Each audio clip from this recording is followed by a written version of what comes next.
mucus-free. We are mucus-free. We are mucus-free. We are mucus-free.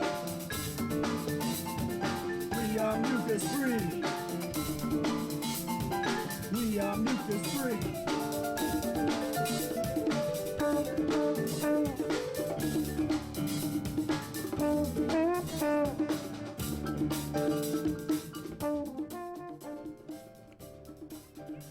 Greetings, brothers and sisters. This is Professor Spira, and welcome to episode number 16 of the Mucus-free Life podcast.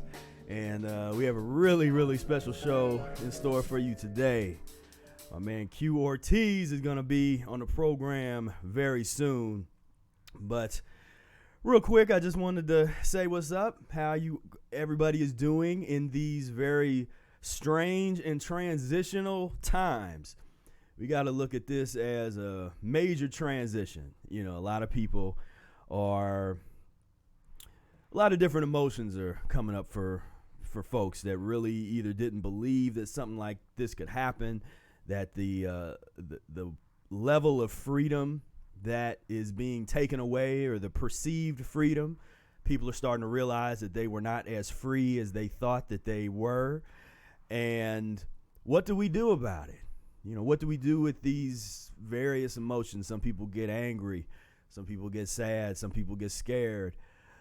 A few people in our camp get kind of, how happy is the right word, but sort of we're open to the challenge, ready for the transition. But the thing that, of course, got to me the most of this situation is how easy it was for people to give up their freedom. I mean, people just like, please take it. Just take it away. Just take. I don't have to do anything. I don't have to go out. I don't have to assemble in groups larger than 10 people.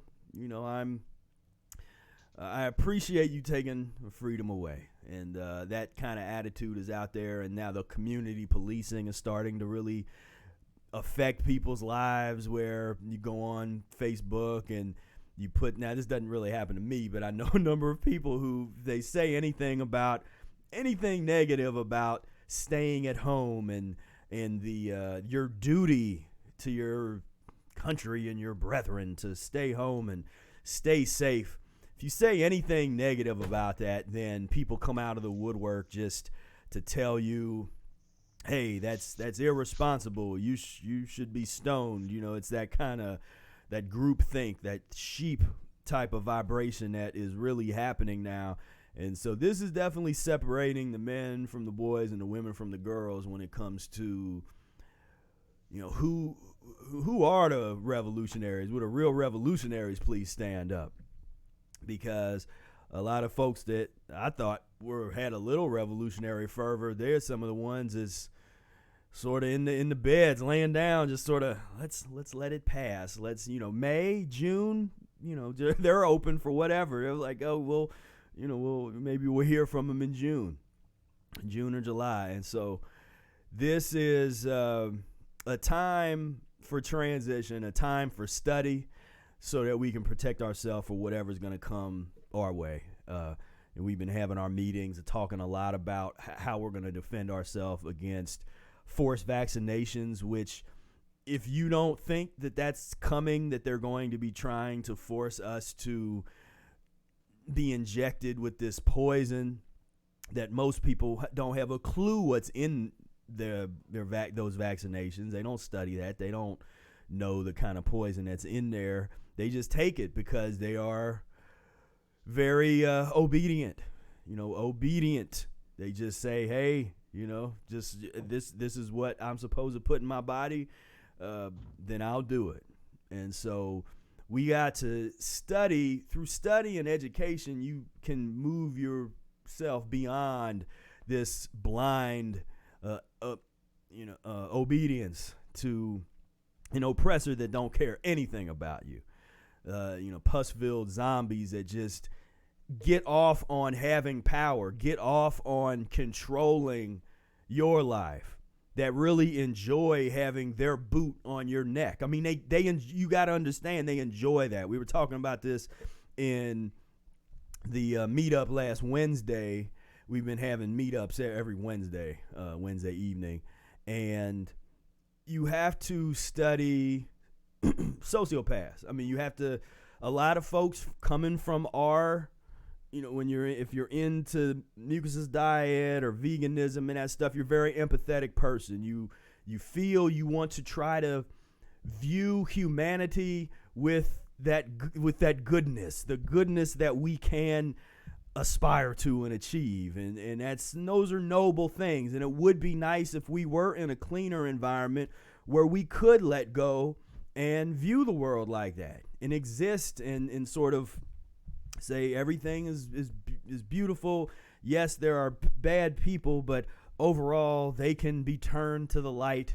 That's kind of the old Star Wars, from the dark to the light, we can turn the most evil people into good. But in reality, it's not really going to go down like that. And you got to understand, when I say sociopath, I'm not just throwing, a lot of people throw those words around like they're just whatever. But if you can imagine somebody that has the inability to feel emotion, I mean, hold on. I mean, that's like, let's not just throw the word away just because the folks in the psychologists, they don't use the word. Let's just look at that phenomenon of what was it if you were unable to feel emotion, good, bad, or otherwise. If you couldn't feel.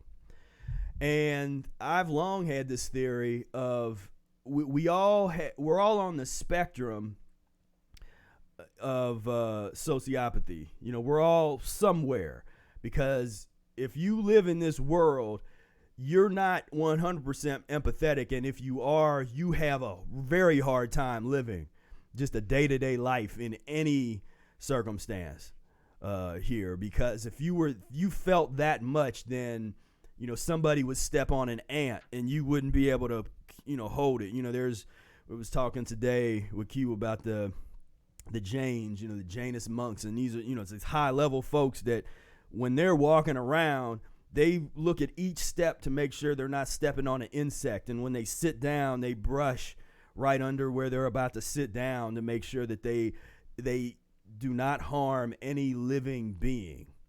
Now we're talking about a high level. That's a high level of empathy.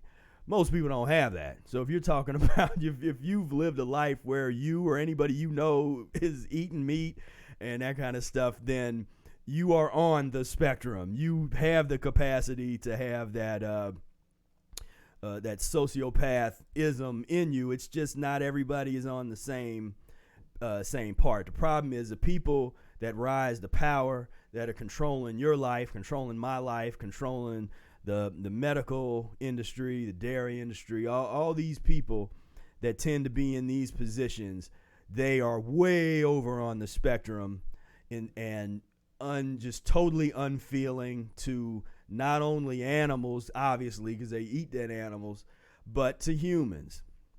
And so in order to defend ourselves, we have to make a study of that. We have to understand that. And I know it's hard for some people, because a lot of people they just don't want to think that humans can be that nasty, be that evil, and be that bad. But it is what it is. We have an answer. We're saying this is because of pus and mucus poisoning. So we know why people behave like that. That we have to understand that connection between behavior and eating, which is something that has yet to really be discussed, analyzed. There's evidence for it all over the place. You can see evidence, but the folks in the mainstream, that's sort of this taboo subject. The fact that eating can really influence behavior. And so when you start to understand that, when you're looking at, okay, these sociopaths that are running the show, what are they eating? is they're not eating fruits and green leafy vegetables. And so that's important. That's important to understand. So I hope that you are, getting through this. And like I said, this is an excellent time to study, an excellent time to get deeper into the practice of the Mucusless Diet Healing System. Because what else you gonna do? You're not going out to the club and party, hit the bar. You're not doing that. And so why not go hit the bathroom with the enema bag? This is perfect opportunity, perfect time to get yourself together. So with that said, I want to bring on to the show a gentleman that's been doing some beautiful work physiologically, some beautiful work in terms of putting the message of the Mucusless Diet Healing System out there into the ether, on the airwaves, on the YouTube, on the Facebook, and all that good stuff. Let's give it up for Q Ortiz. What's going on, brother? What's going on, Professor Spira?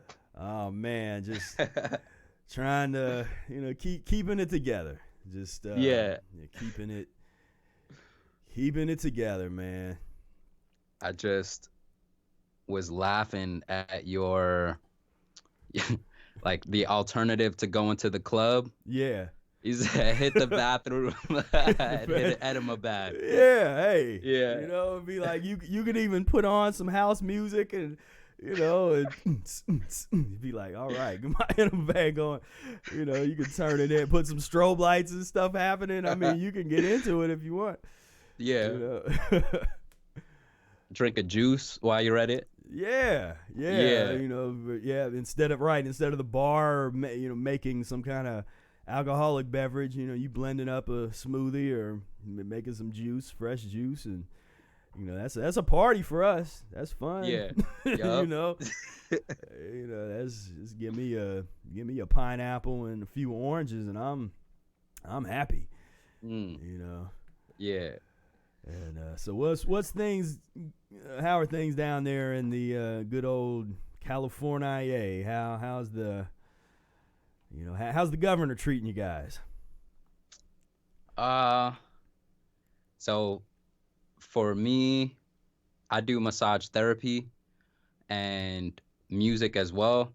So I had a show on like earlier in March before everything started getting all isolated, and coming up on the show, we were up at that capacity for it was 250, where we couldn't congregate for as much as 250. Right. And the venue that we had, this is with Mimi Zulu, one of the bands I play in, and the capacity at this one venue was 120.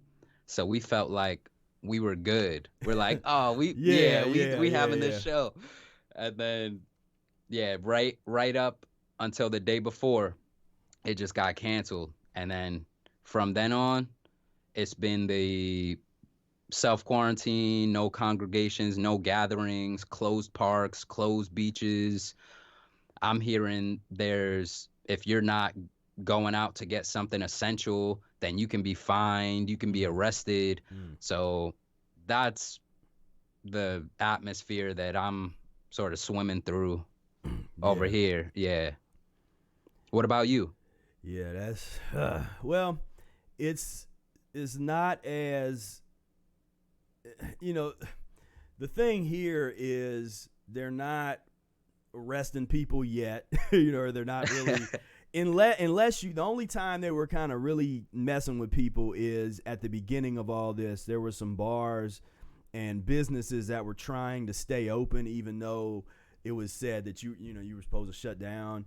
And so there was a few places that got boarded up. They got threw out of the building, and then and their businesses boarded up, and they probably got a nice fine. Legally speaking, it's like a second-degree misdemeanor if you're out just roaming around and you don't have any business being out. then they have the authority to arrest you, and it's like up to 90 days in jail, $1,000 fine.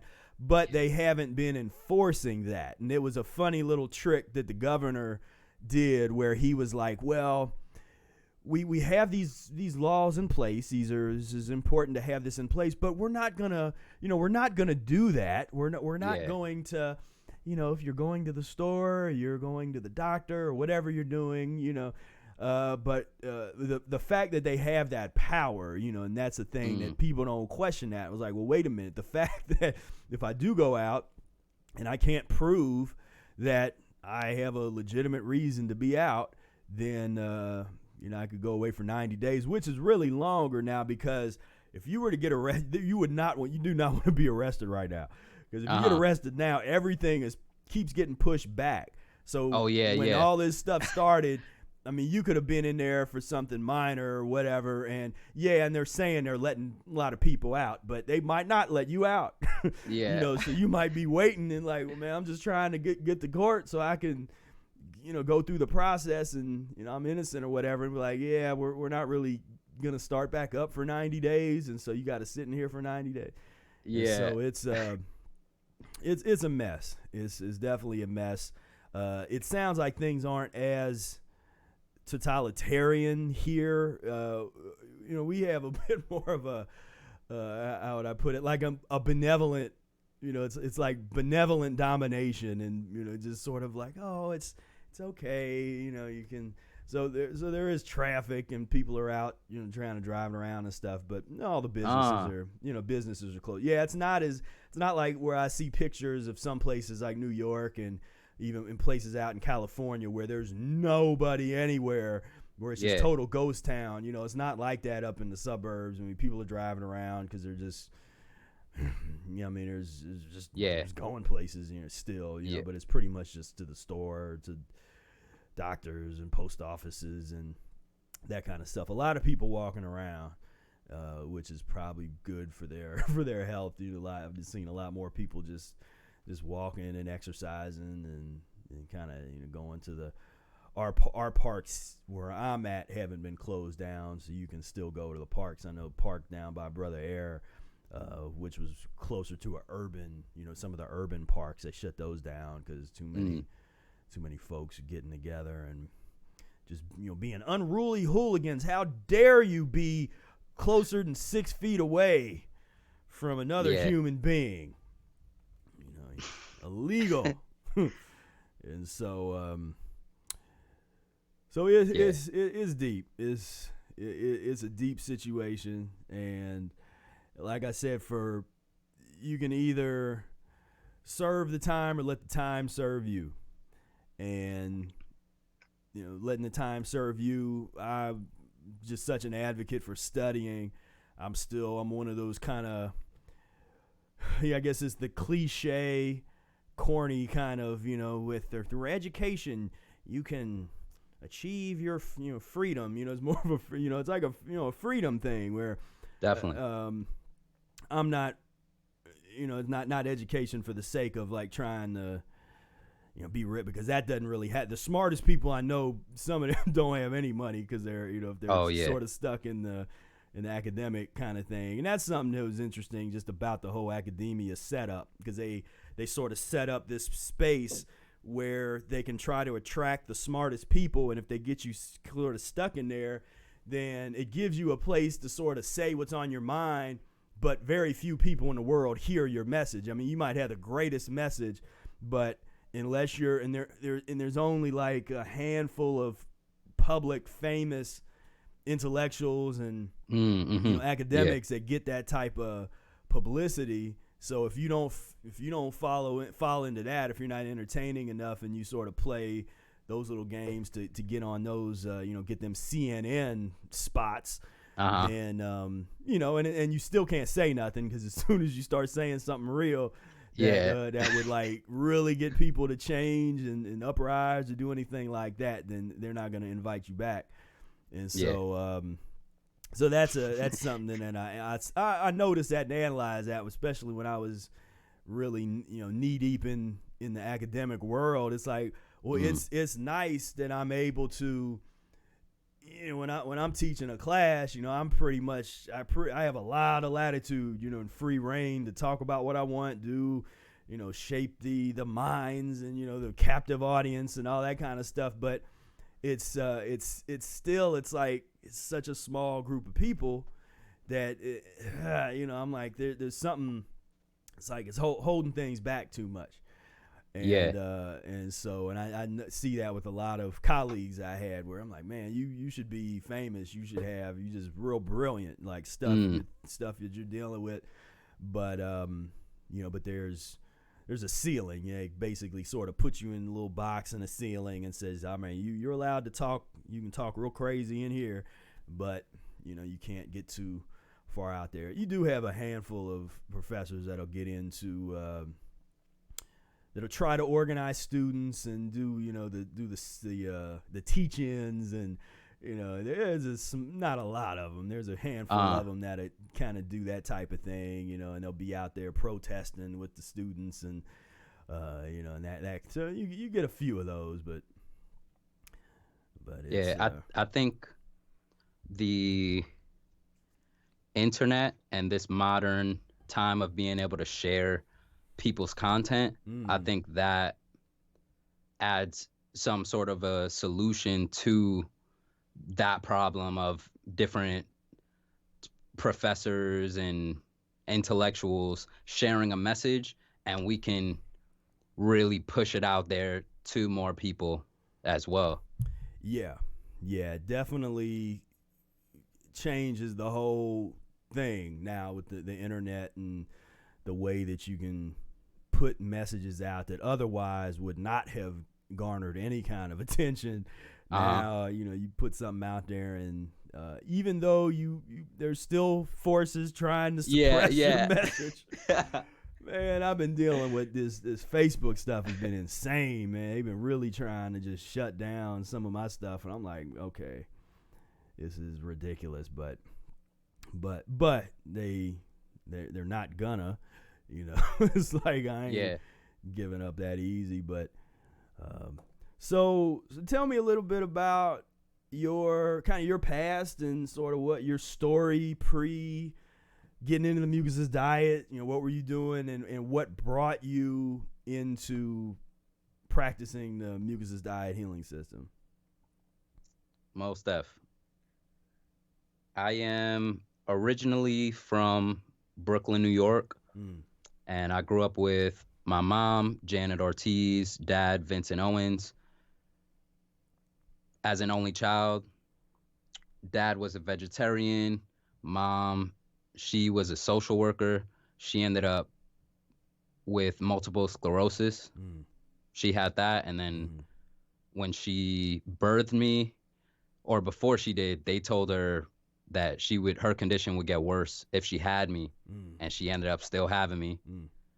Then fast forward, their health diminished, where my mom, she turned more from walking to, and I use this, like, I've seen her from jogging to bedridden. Like, I watched that whole process. Then I ended up moving in with my cousins upstate. My dad, he had diabetes. So earlier on in his life, he had diabetes. And then he worked to be vegetarian. He was doing the vitamins, doing the smoothies. He's putting the chlorophyll in the, I joke, like phenylalanine. He's just putting, And so, I ended up moving away upstate to live with my cousins in Middletown, and he passed away when I was over there. So I didn't get to like check on him at that time after I left. How old were you when you lost your mom, and then when you lost your dad?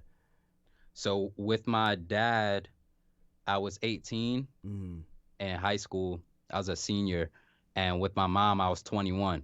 Okay. So and before I came to California, my mom was really at the end. Like, I saw her on life support. That was like that was the bottom of seeing her. And I didn't want to, I had already been following my intuition to to come to California.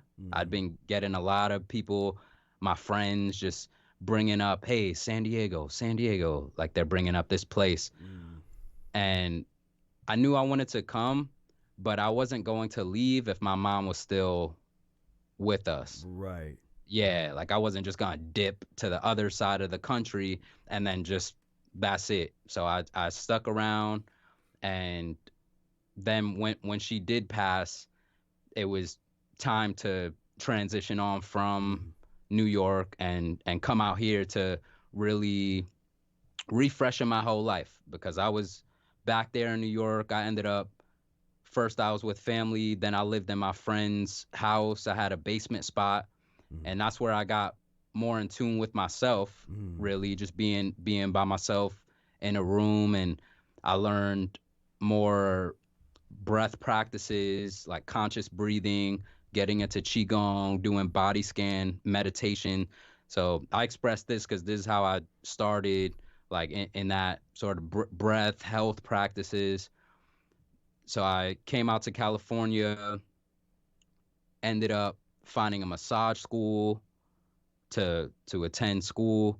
My aunt, Dr. Susan Ortiz, she was an acupuncturist, so she was also an influence in helping me get into the health practice. She brought up massage therapy as a potential career. So it's just that was just is a seed planted, and I thought about it like, okay, massage therapy. Yeah, and she showed me the qigong too. Like she sent me a program that I started reading, and the focus was on breath, like just the posture, the breathing, really, really getting deep in that. So I'm in California, massage school, met up with my homie Nathan Brunetta. He's with KIP Everyone. So when you hear just keep it peace, y'all, like I was peace in the yin and yang. Like he's positive, keep it positive. Yeah. And so we met up in massage school. We started working together, helping at-risk foster youth with breath exercises, with movement, just like trying to get them more vital. Yeah. And I hadn't gotten into the diet piece yet, like fully. I got my experience with the diet piece was, it was transitioning from eating meat, like eating animals, to then transition to not, like feeling how that was in my body, from like purchasing meat and cooking it to only accepting it from other people, like just accepting it as a gift, as an offering, like of that respect. And I'll take your gift. I'll take this meat you're giving me. And after a while, it felt like, man, like this happens so often. I'm just eating meat. Like I feel like I just eat meat. So over time, I cut that out, was more in the vegetarian phase, eating a bunch of eggs, and like once I found out cheese, like how much it congested my breathing, because I was so focused on my breath, I just knew what foods congested my body and my nasal pathway. That's where I cut out cheese and was just eating the eggs, and was thinking, okay, like this is doing all right. Felt into that later on, and how it was messing with my body, like just after eating a bunch of eggs, it didn't serve anymore. So then that just was helping me, like, oh yeah, I'm good on eggs. And what even made it further was, what pushed it further was the movie Earthlings. Okay. That documentary Earthlings, where they showed the farming industry practices with cows and pigs and all of those practices. And right after that, vegan. Like I just was working on plant-based living, eating the rice and beans, and I had fruits, veggies, rice, and beans. Those were my staples. And I just would rock with that. What year What's was up? that? Like what year was that, and how old were you? Yeah, this was around 20, let's see, I think 2014. Yeah, something like that. 2014, 2015, around that transition period Yeah, where yeah. I came out here in 2012. Okay. So it was like that first year was in massage school. Everyone's talking health. I was coming from being healthy, like doing track when Mm-hmm. I was before. Right. So I was aware of like I wasn't drinking soda, just different things that you hear like, oh, Right, right, don't right. you can't drink that caffeine. So yeah, 2014, 2015, just working on the quinoa and rice and beans and like that kind of, yeah. Yeah. So we're at the plant-based fruits, veggies, rice and beans. That was the staple. Whenever I ran out of greens, oh, go to the market, got to get some greens, got to. And it wasn't until 2016 where a homie of mine, so I'm a part of Chan family, Lohan Qigong and Choi Li Foot Kung Fu. I joined, like I had been doing the Qigong for years. I got into the family with the Qigong in 2013, Mm. and that so I have been a part of that family doing the Qigong, and then I got into the Choi Li Foot in 2016. So I at this point I'm like into the music. I just did an album, my first album, and one of my brothers in the family, he was practicing the Mucusless Diet Healing System, and he was also a detox specialist under Dr. Morse. Mm. Okay. So we're we're all training one day. After training, we're having a conversation just on food and health and life. He's a cool conversationalist, so we got to just vibe. We got to like how we're doing. We just got to chill, just listen to each other, share thoughts and experiences, and it can be about anything. So yeah, it's just not a limited conversation. It's just Yeah, yeah. expanded fun. So we started getting into the foods. I'm bringing up energy.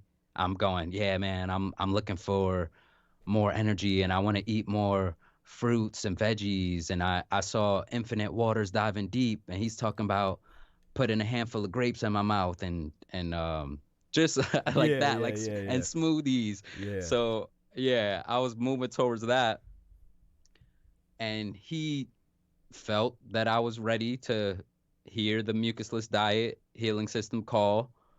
So he brought up fruits, bringing up Dr. Morse, bringing up the how beans with them being too rich in protein and not like basically suggesting like I would ditch the beans. Mm. Like he heard my staples and he was like, yeah, like I would ditch the beans and this kind of thing. So we started developing a relationship through the foods and through the mucusless diet and connecting so much on the power of fruits and the power of veggies and getting more waste out of the body. So he was like a just that guide and helping person for me in moving along this mucusless diet healing system path. He brought up your videos, Professor Spira. He hooked me up with watching Brother Air's videos on your YouTube channel, where that's how I got to that's like how he introduced it when we really got into the on the internet phase. Mm. He just like brought up Brother Air and was like, yo, Yeah. like check this homie out. He drums, so he has energy. Like, check out this 9.5 month fast speech that he was given, and Yeah. just downloading all these new ideas in my brain that I hadn't been exposed to, Mm. as far as people fasting and um, not even fruits and veggies dieting, but just the scientific way of eating your way to health, as Professor Arnold Ehret would express. It's a different way of incorporating these foods that are already around us, and I was able to learn that from him. So fast forward, I've just been on my way transitioning, working through personal work, still training, and working with the social dynamics of the Mucusless Diet Healing System, whether that be relationally with, say, like intimate partners, or with my kung fu qigong family, with friends and bands, the Band of Loons, shout out. And yeah, man, just now I'm here just breathing it in, and still transitioning, and I'm enjoying this. Not that the circumstances are positive as far as what's going on outside or what's going on out in the world, Yeah. but it is nice to not be in social pressure, and to be in a nice zone of focusing on what I'm putting into my body, and what obstructions are in there, and also what I'm putting out there creatively. Yeah. Yeah, most definitely. But thank you for sharing your story. And yeah, that's deep, and it's always fascinating to look at every transition. Everybody's transition, and you kind of had a real kind of nice transition just into the lifestyle, where, and I'm always happy to see when someone gets into it as well, and it's not because they're scared of like an illness. Now I know it now. If a lot of people that do that, they come to the diet because they've been diagnosed with something, or they're not feeling good or something like that, and of course that's come on over, But Yeah. but it's great to see when somebody that wasn't suffering from any particular ailment, they just or came over here for the elevation to try to see, well, what is this about? What is the potential of humans? I haven't, like you said, you hadn't heard of some of these ideas and in this kind of thing, and normally that piques the interest of the more advanced kind of people that have that in them, that want to cultivate themselves and develop on a high level. And so so I appreciate your transition, and so and so that was, you said that was around 2016.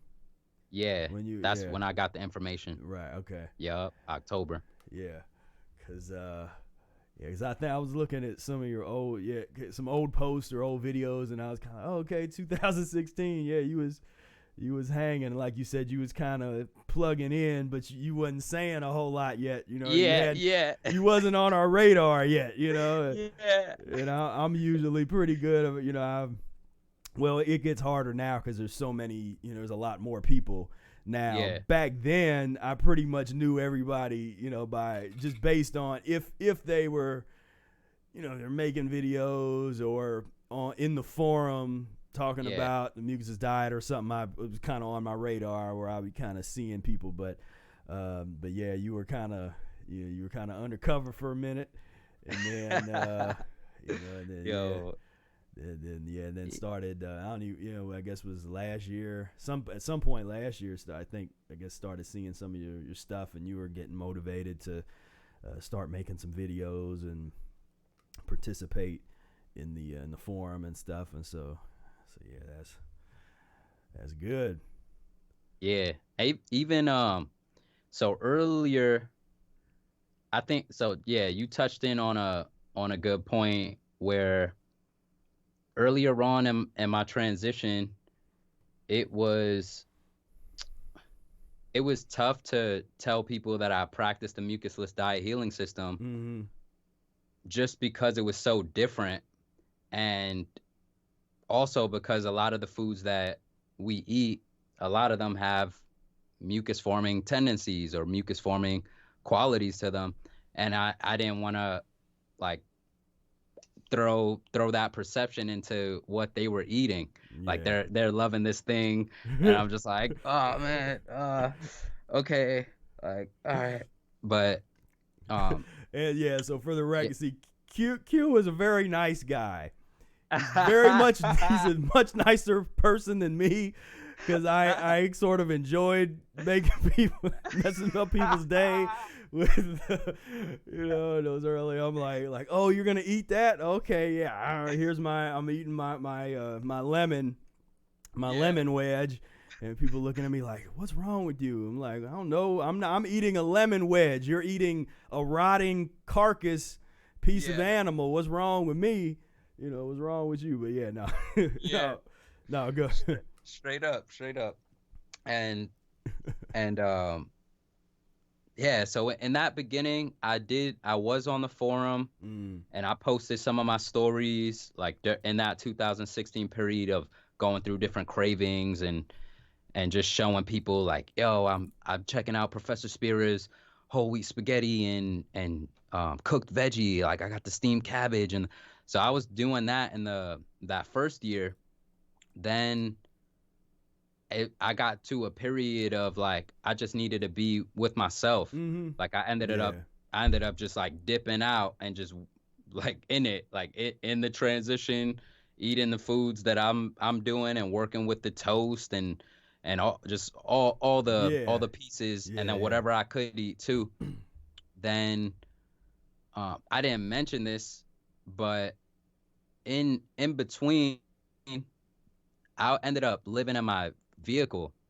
Like in my second year, I was living in my car. Tell us about that. That's interesting. So that was actually a part of my first year. So I started October, and then January hit, and I ended up living in my car, but still working on the transition. And let's see. And how was you rolling with that? Was you did you have a gym membership where you to get showers, or did you have like a friend's house, or how was you, how was you sort of doing your car lifestyle? Because everybody kind of has different, that lives in vehicles, they have different life, van life and car life and that kind of stuff. How was you rolling? Yeah, I had I think 2001 Ford Taurus, so it was a sedan. And I also accompanied my situation with the storage unit. So for me, the storage unit was that place to stretch my legs and and have my items. I could swap stuff out from my trunk in the storage unit. I also had a rehearsal music studio that I was sharing. Okay. So I'll pop in there, be able to play some music in there and chill out. There was a bathroom. So in there, sometimes I would wash up. I also had wipes in my car, just had the wipes available. But yeah, that was the basic setup. Just I have my storage unit for the items, and then I'm able to navigate through these different avenues. And then friends too, like some friends, they hold me down with whether I spent the night here a night or took a shower here. Yeah. And had you started doing enemas yet or not yet? Like, did you get into that a little later? No, I got into the enemas like when I started. Yeah. When I was in my first house, where when it got into the car, I was not doing enemas. So a lot of cravings were getting the best of me in that period of time for sure. Yeah. Yeah, that's interesting. So when you went into, was it a situation where it was like a money thing hit, or did you just want to do that to maybe save some money and start like kind of getting away from the standard kind of lifestyle? What was it that kind of pushed you into the car life? It initially was the financial part. Yeah, my rent was it just wasn't sustainable, and especially with like how I was operating, it wasn't. It was not rational. It was more out of this yearning to focus on creative time and focus on the music and not really put in a lot of time into financial income, just like, all right, we working on this. I had savings, so I was living off of that, and just like being able to use this time to focus, and that's what my debut album, My Story So Far, produced by Cosmic Taurus. It's on Bandcamp, so qortiz.bandcamp.com. That took 2.5 years, like 2+ years of just like continued work of like mainly doing that, like still doing the qigong, like that was always in the background and just always the forefront, and always the surrounding, like qigong's there, that's what it does. But that's where, when it came to that time, I maxed out on credit card, or on a credit card. I borrowed money, and I didn't want to take advantage. Like, I probably could have maybe borrowed or try to, but I just, at that time, I just looked at it like, okay, well, all right, what are my options? I tried to rent out a half of the house, like, oh, let me rent out, but no one bid. Then it was just like, all right, well, what if I did live in my car? I was just thinking about it, like, well, what if I did? Because I noticed I'm staying in this house, and when I first moved into it, I used all the rooms. I was in the kitchen, I'm in this little dining area spot, in the living room, I'm dancing in there. Like, I was in my bedroom, I just used the whole house. And towards the end, I noticed I was just in this one spot, like in the dining area spot, and just the kitchen, and I just wasn't utilizing the space. So when I thought about the car, like the inspiration around the car just seemed like, oh, I can consolidate my energy into this one little pod and just be aware of everything right around me. I'm just aware of this glove compartment, and everything's right here behind me, and I pop open the trunk, it's just all laid out. So I got attracted to that idea of minimalism and living like that. So I went for it. I was like, all right, I'm gonna do this. And just did that. It was 8 months I did that. Okay. Yeah. Word up. And so now you have your a masseur. Is that the male the male version? So tell us that story. When did you get certified, or what brought you into? I mean, you started the story, I guess. Kind of finish that leg of the story. Okay. And as a massage therapist, if you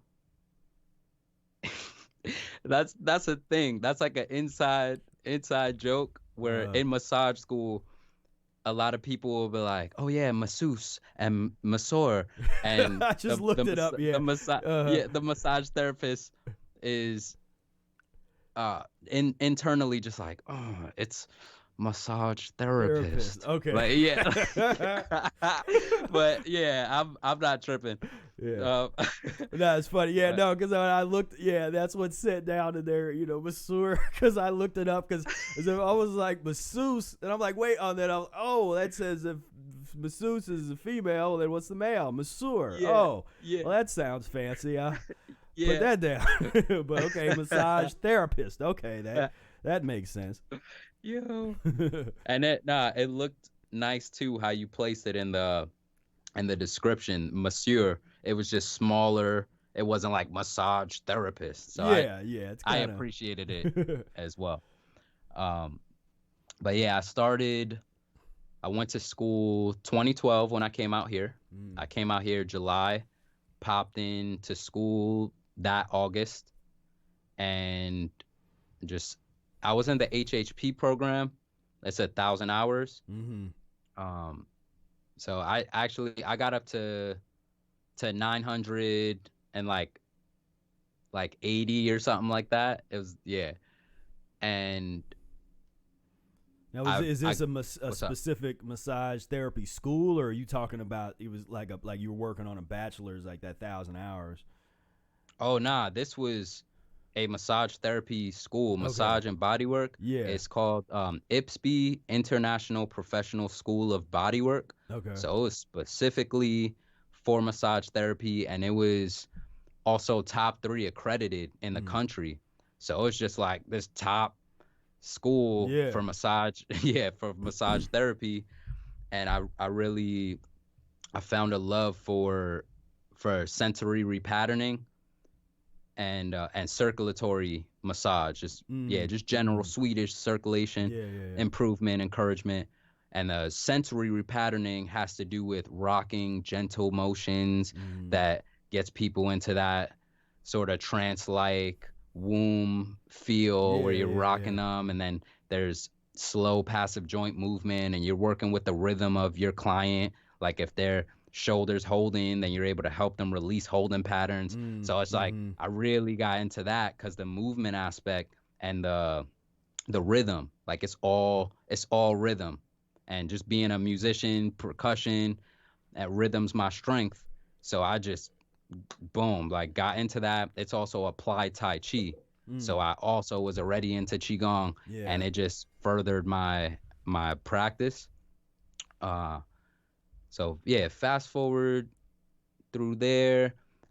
At the end, towards the end, I mentioned I didn't finish, but I got enough hours for massage therapy, like massage, certified massage therapist. It was 500 hours. Okay. So I exceeded that, and in order to level up my offerings, like I was already doing music, so I could get paid for doing a show or something of that nature. But with massage therapy, because I wasn't licensed, it wasn't at the level yet to have that professionalism. So I ended up being able to get my license and then level it out. So then I could get paid for massage therapy. Right. So yeah, so that's how I ended up. I got licensed. Then at the end of school, the music was calling me, just like to this degree, to where like I couldn't even not be without my guitar. Like I just got like, so let me yeah, I just started playing guitar, and it pulled me in so much that I was just always with it, sitting on my bed with it. I go to school with it. We go on break, I'm pulling out my guitar for the lunch break. I'm not even like eating lunch. I'm just playing the guitar, going back in. And during that time, it just, yeah, like that, the music became the forefront of my experience as far as like massage and music. Like, and I could feel it. I was reflecting because I'm like, am I just not, and am I not just doing this because I'm resistant or that kind of, and I was reflecting, and my feeling was just like, no, this is what you're doing. Like play your guitar, like just keep getting deeper into that. And just from watching that guidance, watching that, I've noticed, yeah, it just worked out in my favor, and just in life that I did make that decision. Yeah. So you're the license, I get, but so you said you didn't make the 1,000. So if you went back and you got that, what would you get over and above what you already have if you were to go and I guess finish the program, if they don't have a limit, you know, like if it doesn't expire in some in some program. This school actually closed down. Oh, okay. So that, yeah, and then it ended up closing down. So that was like another thing. But I would get an HHP, which is a holistic health practitioner. Okay. The thing with the HHP is that it was only recognized in San Diego. Yeah. So it was like, and the certified massage therapy license was recognized in California, the whole state. Okay. So that's how you could look at it. Yeah. And that's how I looked at it. Just like, oh yeah, like it's not like I could get that, but as far as being able to, what if I travel up north? What if I'm going here? That like, makes sense. It's like if it's just the local, like that extra. It's like, you want to be able, because that's so. What is the entity that? So say you didn't have a license, but you promote yourself as massage therapist, or you could say some other word, a massage specialist. If therapist is against the law, if you're not, but what is that look like? If say you might be just gifted, never went to school, but you studied and you're gifted, and you want to offer your services and be paid for massage, can somebody go after you? As long as you don't say that you. As long as you don't claim that you have a license, if you just say, hey, I don't have a license, but I'm the best, so you probably want to come get my services. How would that roll? Yeah, that, just from my understanding, that's illegal to accept payment for the massage therapy services. In that situation, it could be more like donation based. Okay. For your services. Like I'm a practicing massage therapist or something.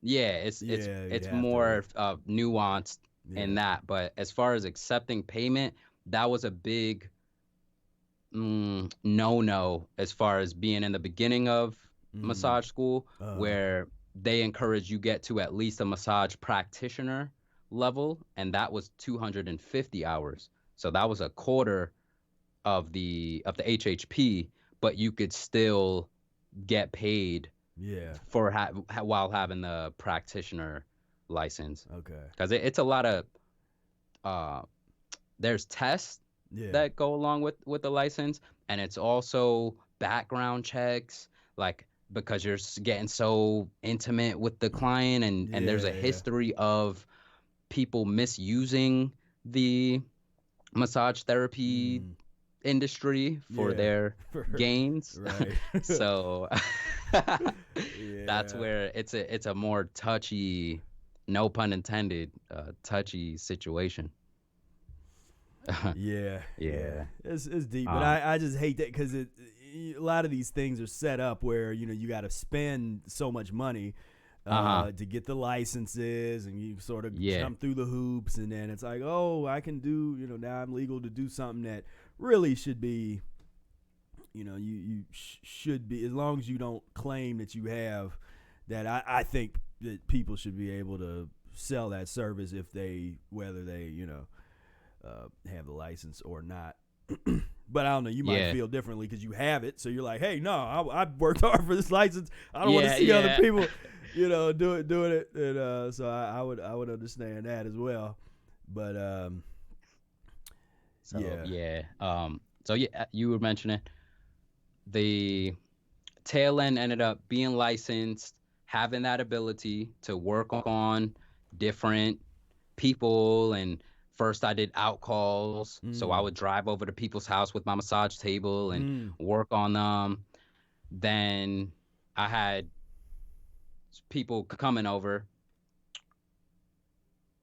After I ended up renting out spaces to have having a studio, renting out Shanti Spa in Normal Heights, Shanti Spa and Gallery, then Liquid Eden, the water store that I'm currently working at. I was doing massage out of there. My homie Elena from Radiant Hands, she had a space that I was using there, renting that out. And then the last spot that I was working at before all of this shut down my massage therapy, which is ridiculous. Y'all should be able. It's like, okay, well, if you are gonna have the licensing, then why wouldn't you guys, if the chiropractors are allowed to practice, why can't y'all practice? It's ridiculous. Yeah.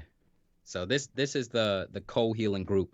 Yeah. That's where I'm currently doing work out of. And they shut down everything. Did you guys get an email that said, okay, if you go out to some place to do massage during this period, that will revoke your license or something like that? I don't think I got the revoke your license, but I definitely got the from the organization, the massage organization, just not to do it. basically. It's like, right, just don't do it. Yeah. Like, yeah. Wow. That's deep. So yeah, that So you where got that really that, shifted and shifted the what flow. year did you get your the license? That was 20 2014, I believe. Yeah, 2014, 2014, 2015. It's Okay. probably like that was like around that transition, Mm-hmm. that transitionary time, like the Yeah. plant-based, yeah, Yeah. working on the album. Right. Yeah. Yeah.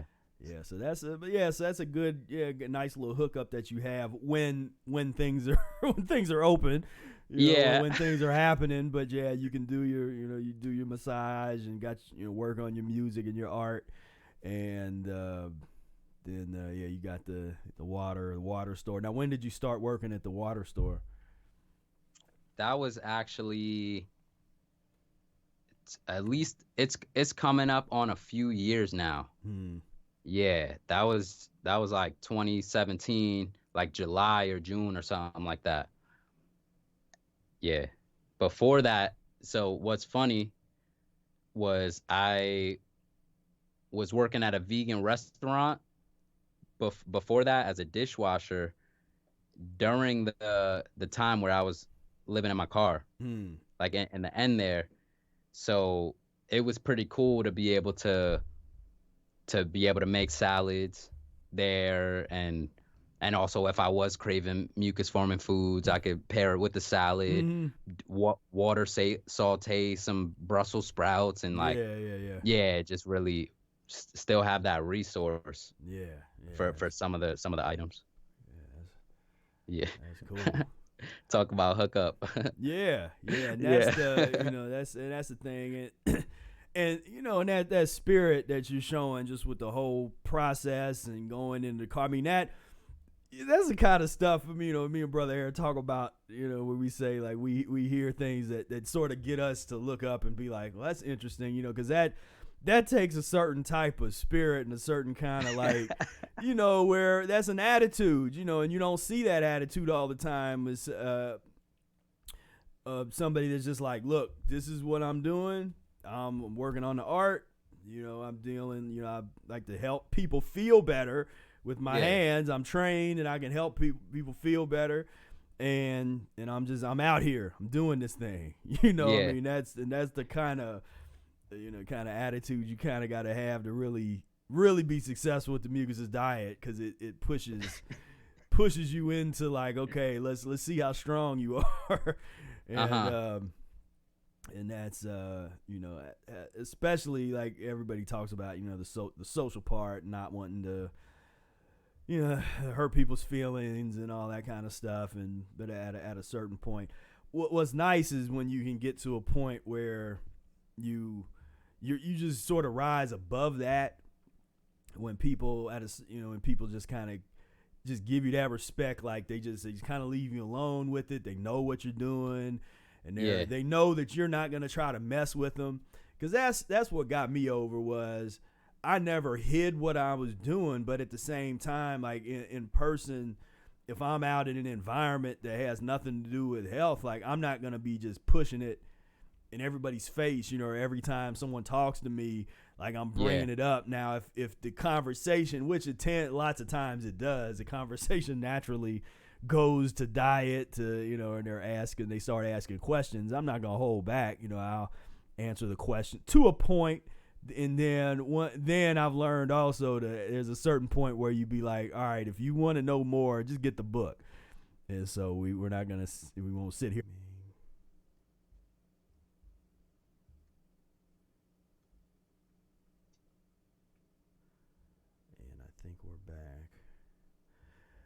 Check 1, 2, brothers and sisters. Sorry for the technical difficulty.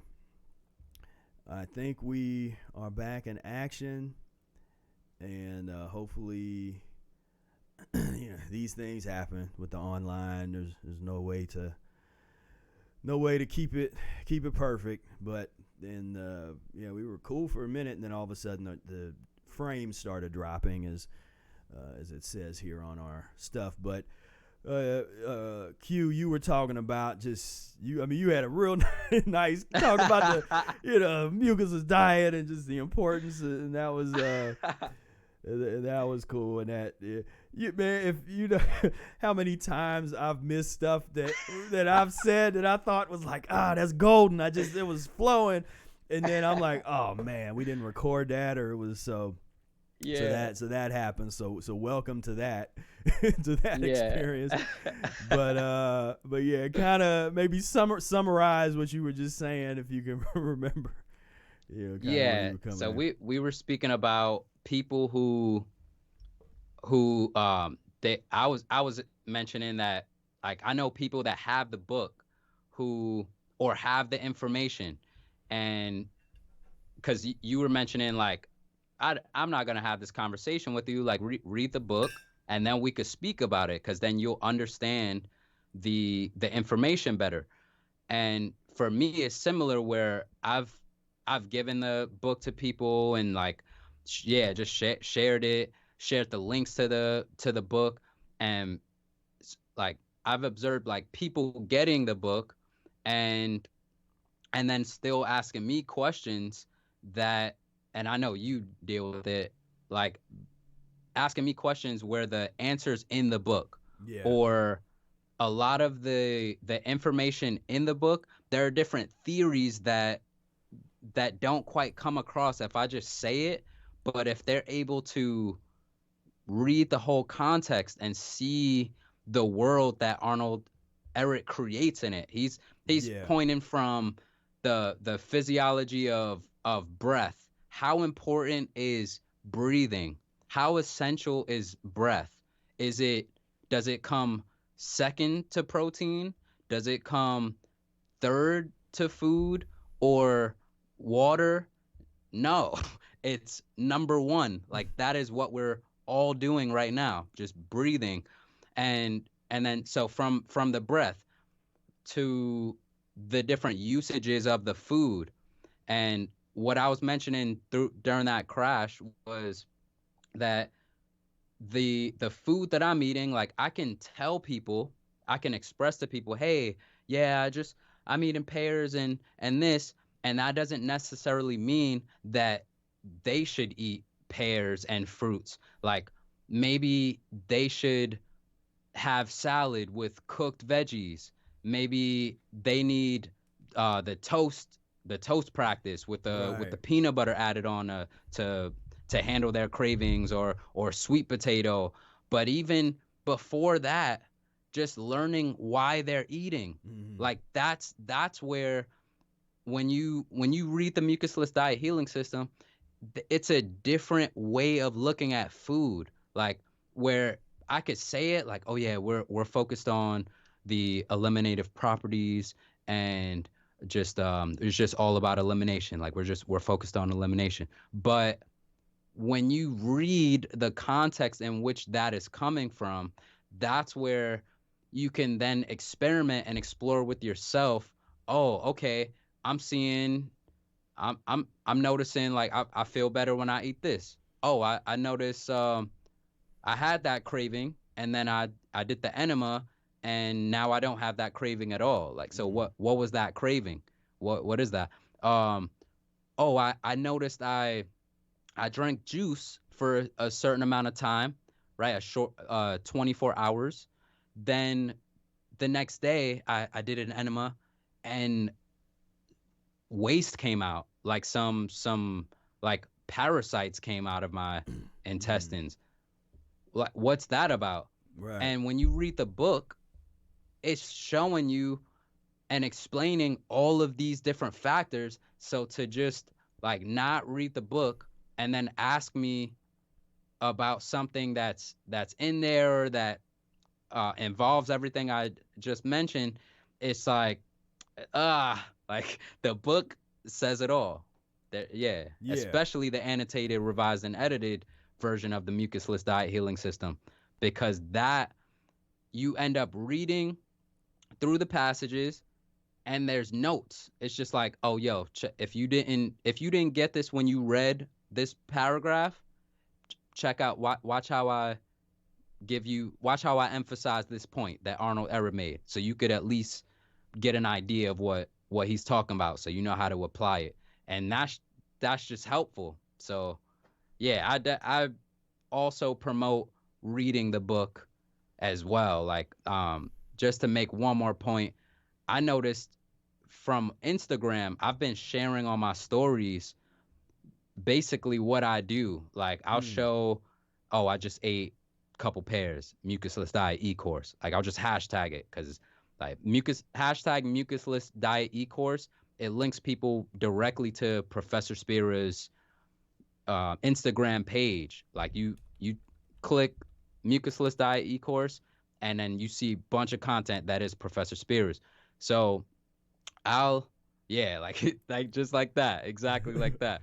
So I'll just put up that content, and I noticed over time it's gotten a lot of attention. People are tuning in. People are being inspired and hitting me up and asking me questions, and I love that. And I get to, if they're asking me the questions of, all right, where can I get this? Then I'm super happy to share that with them and have a conversation about it. Like, all right, how can we expand on this conversation? And I would love to speak about it with you, because this is my life. So I'm like outside of the music and Cham family, like this is what's fueling it. Like this is the removal of obstruction. This is my body that I'm working with in all of this. So um what the point I was making, sorry about that. The point I was making was that what people are watching, they're tuning in, and and some people end up trying to do what I'm doing.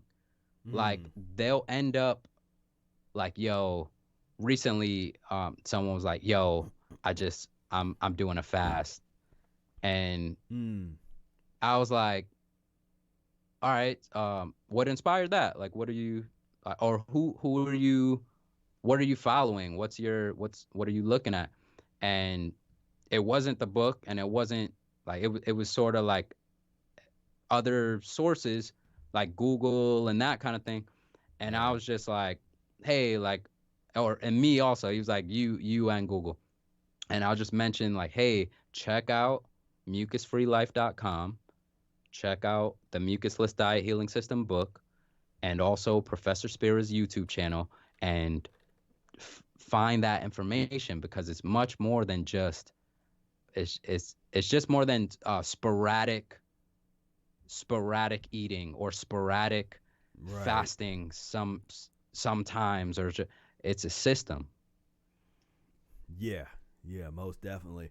And I want to commend you on the work that you've been putting in for the YouTube channel. So we're gonna do a little plug here. I'm gonna bring this on over so we can see your. In fact, we can even have you in the corner. But yeah, so this is you want to check this out, everybody. If you're subscribed to me, go on ahead and subscribe to Q. He's been putting in some work. I like this series. He's got a new series talking about what I eat in a day, and I want to look at the let's see. There's there's Nick. What's up, Nick? Peace, y'all. Keep it peace. Just keep it peace, y'all. Keep it peace.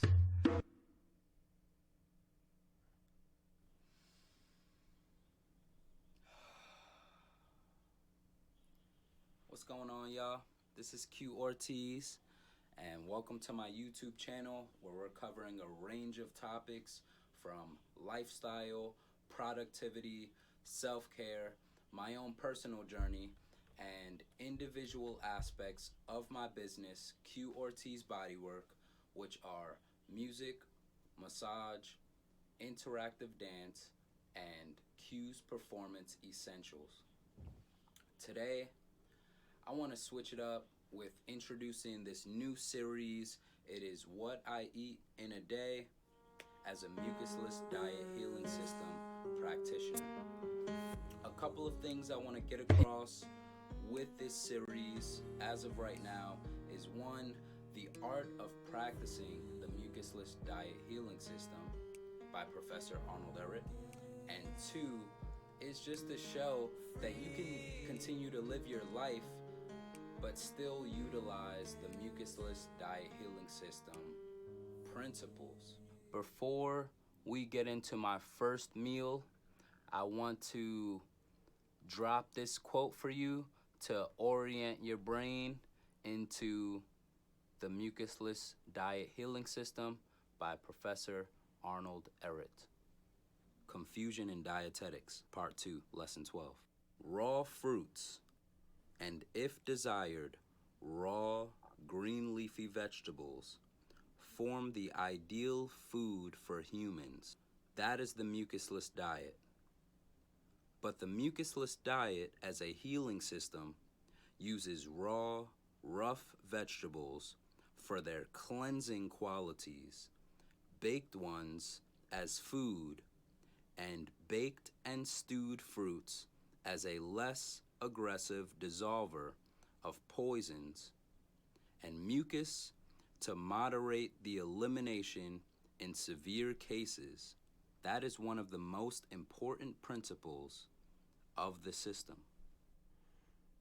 And okay, you got the first meal. So what I really like about the series is Q's combining information about, quotes from the book, which I've always loved and I always wanted people to really understand that the power of having that source, having a place to go to and check the information out, but also putting that into the actual lifestyle, showing what it looks like to go through the day, make the meals, have plenty of energy to work out, and going and doing the various exercising and things, and I just think it's great. This is a great series that's getting started.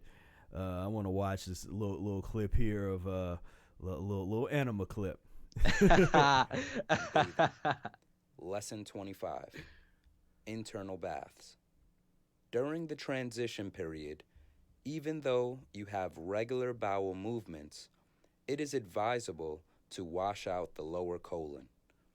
The sticky waste, slimy mucus, and various poisons which nature is attempting to eject should be helped along as much as possible. So we have our distilled water in half like that, then just squeezing it into the heater. All right, we are ready to stop this. So like so.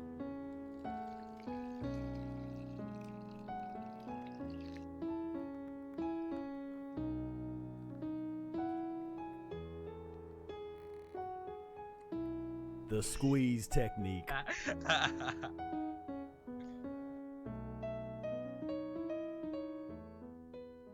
Enema stats. Yeah. All right.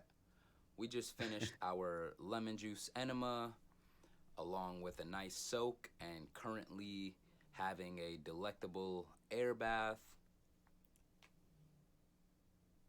I'm about to get into some studying of the Mucusless Diet Healing System e-course, and I will see you at the next meal.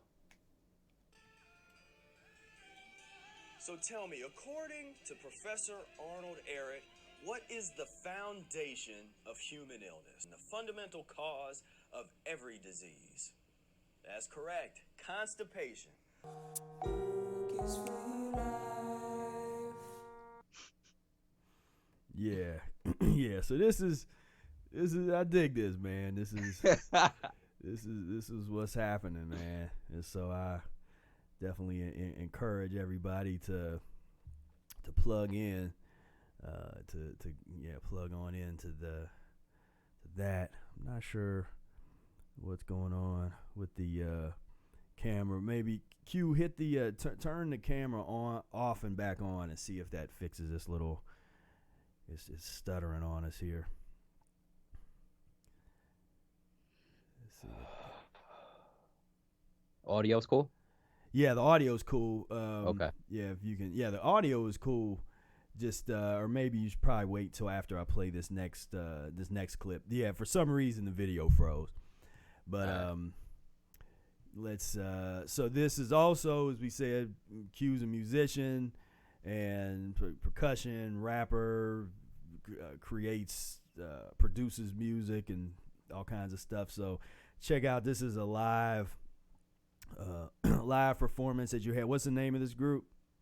So this is the Band of Loons. Okay, Band of Loons. Yeah. The name of this is New York and California. The last show before coronavirus, COVID-19 defense. The song only. So you talked for a couple minutes that gave sort of an overview of just a mucusless philosophy and just the importance of cleaning yourself up. So you did that, and then you get into this song. Yeah. And shouted out the community. Yeah. All right, let's check this out. When we talk about mucus, we're talking about residue from unnatural foods. We're not talking about the lymphatic system that protects our bodies. So yeah, it's just waste. We're talking about waste free, but we call it a mucus. All right.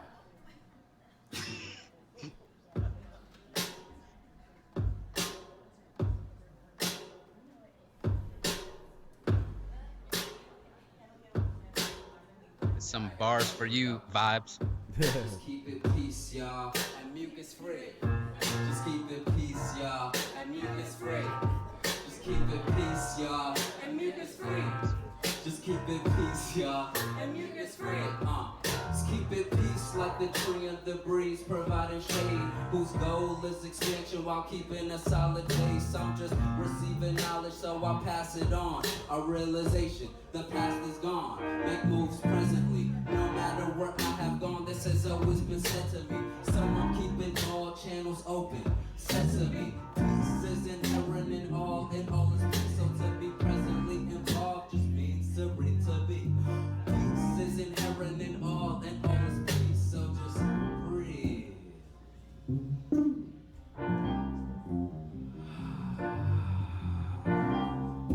Beat and harmony, just keep it peace, y'all. And mucus free. Just keep it peace, y'all. And mucus free. And mucus free.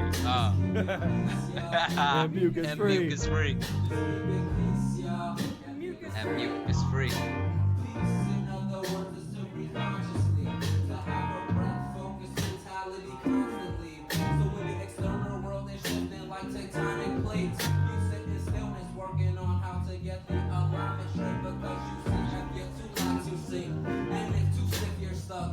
So find the middle, be alert for whatever comes up, so you can flow with the current time, because each wave is different. If the vision's restricted, then you're going to miss it. So keep the basics down and you will see from the shallow and further into the depth of the sea. Just keep it peace, y'all, and mucus And free. mucus free. Just keep it peace, y'all, And mucus And free. mucus free. just keep it peace, y'all, And mucus free. Just keep it peace, y'all, and mucus free. Our last verse here. Faith is for percent, for you may hit a point that is filled with doubt.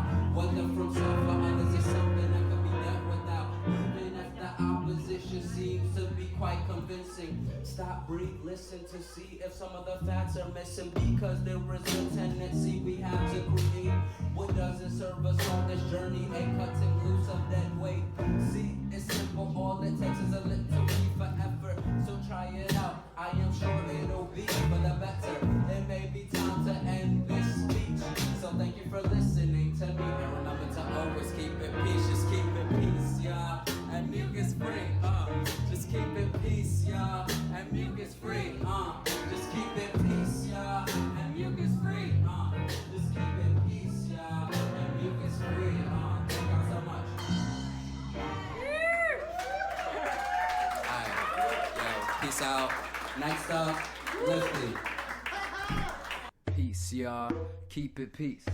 Just Yeah. keep it peace, y'all. Keep it peace. Yeah, man.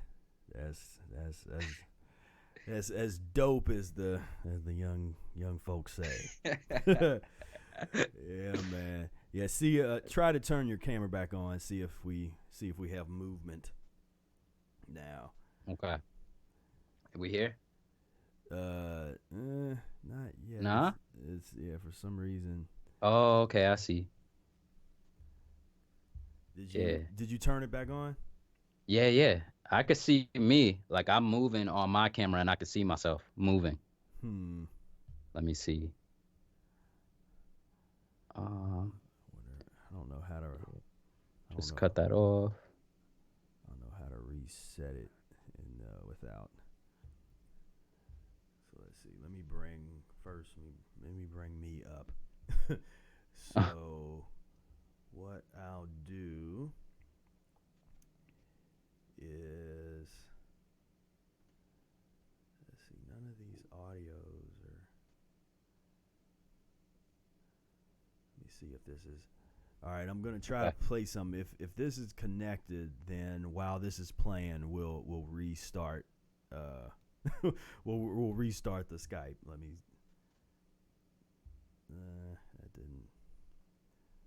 That didn't work. All right, so let's just restart the Skype, and we'll just restart it. So, and I was gonna try to play. I have some things loaded, like some videos, and I was gonna try to play them, but they're not. It's like they need to be refreshed. So, all right. So I'm gonna put me on camera. So yeah. So I'll just call you right back, and we'll see if we can get this happening again. Okay, so end it. You saying? Yeah. So I'm gonna hang up on Skype, and then I'll call you right back. Okay. And see if we can get the camera rolling. All right. Okay. All right. Sorry, ladies and gentlemen. You know that that this wouldn't be a. I might just have to stop the Skype or restart Skype altogether here. So you know this wouldn't be a mucus-free life experience here if we didn't have a little technical difficulty. All right, we're back in business. Thank you everybody for bearing with us. And so I said rational, said for some reason, because I probably say that all the time. For some reason, for some reason we have the issues we have. But so we put a lot on it. There's so much positivity and consciousness going through the internet that we broke the internet. And so that's what happens sometimes. You hit them with all that knowledge and vibration. It's just too much for the internet. So internet that mucus elimination. Yeah, it was too powerful. Yeah, it's literally it's just like an elimination where it's like, we gotta work through all of the sludge, and it was too much for him. But that's catchy, keep it peace, y'all. At Mucus-free. Yeah. Yeah. These it's like I was similar to the what I eat in a day and day in the life. I noticed that there could be more, and I know you made this call to action a long time ago as far as artists bringing out their creations, their mucus-free art. Like I remember seeing Israel years ago, like mad fruit art, like just different bunch of pineapples and that sort of expression. And with the limited amount, like not saying like, so Brother Air, he has V equals P minus O, and all his songs from his fasting and Breatharian Ensemble has a grip of songs that promote this lifestyle. And I noticed that I still wanted like more more of something that like your intro, where it's, we are mucus free, Yeah. like where it just taps into your brain and it keeps you on track with this path, because a lot of material doesn't do that.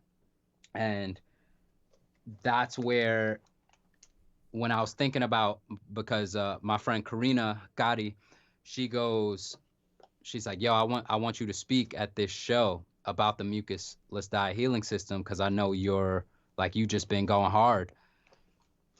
So I was like, okay, like what am I gonna say?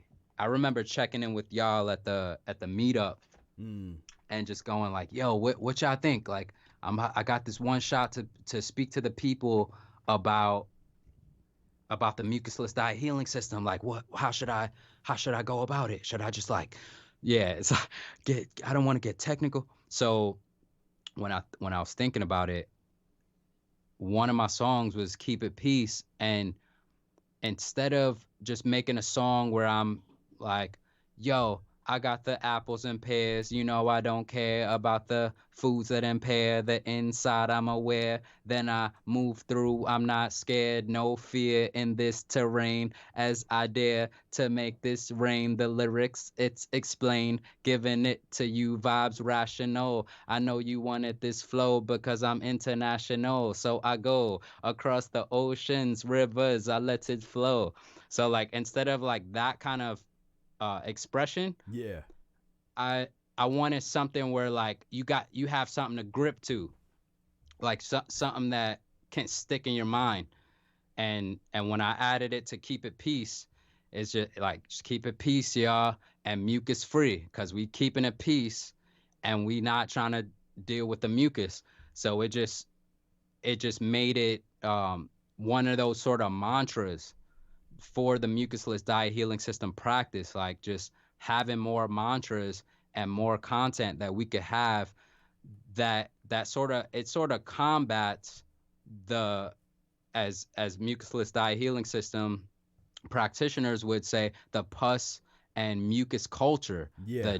the death culture. It's these kind of expressions through the music, they just create a little bit of that combatancy. It combats the overload of pus and mucus music expressions that are a lot of gluttony, more innuendos, and just sexual and carnal, like all that, Yeah. all that kind of material. Like the beats are cool, and even some of their tones, like it sounds good, but then what are we ingesting? Like we're sitting here trying to just work on ourselves, get ourselves clean, and just and live that, I'll say, like, live a righteous path, just moving forth in righteousness. and and then there's just like this bombardment of filthy music happening. And I feel like that's where Keep It Peace and Mucus Free, Yeah. talking about that mucus free life, it just gets in your brain. So now you're like, nah, I want to listen to this mucus free music, just get away from that, just that obstructing music and stimulated music. Yeah, most definitely. Yeah, it's definitely. Yeah, that's the hook. Yeah, keep it peace, y'all. And mucus free. And mucus free, yeah. It's just smooth, and and I do appreciate you that you got the positivity, and keep it catchy and positive, and that's what's up. That's what's up, man. So yeah, I appreciate putting that out. So somebody in the comments, they said it's the quarantine anthem. Yeah. It's like, yeah, was that Nick? Yeah, quarantine anthem. Yeah, yeah, for real. And yeah, thank you for having me on here and showing the work that I'm doing. I also, so similar to how you're doing this interview and bringing in the community, I am working on an idea of getting Mucusless Diet Healing System practitioner interviews, of going through their transitions and showcasing that for people to also see and connect with.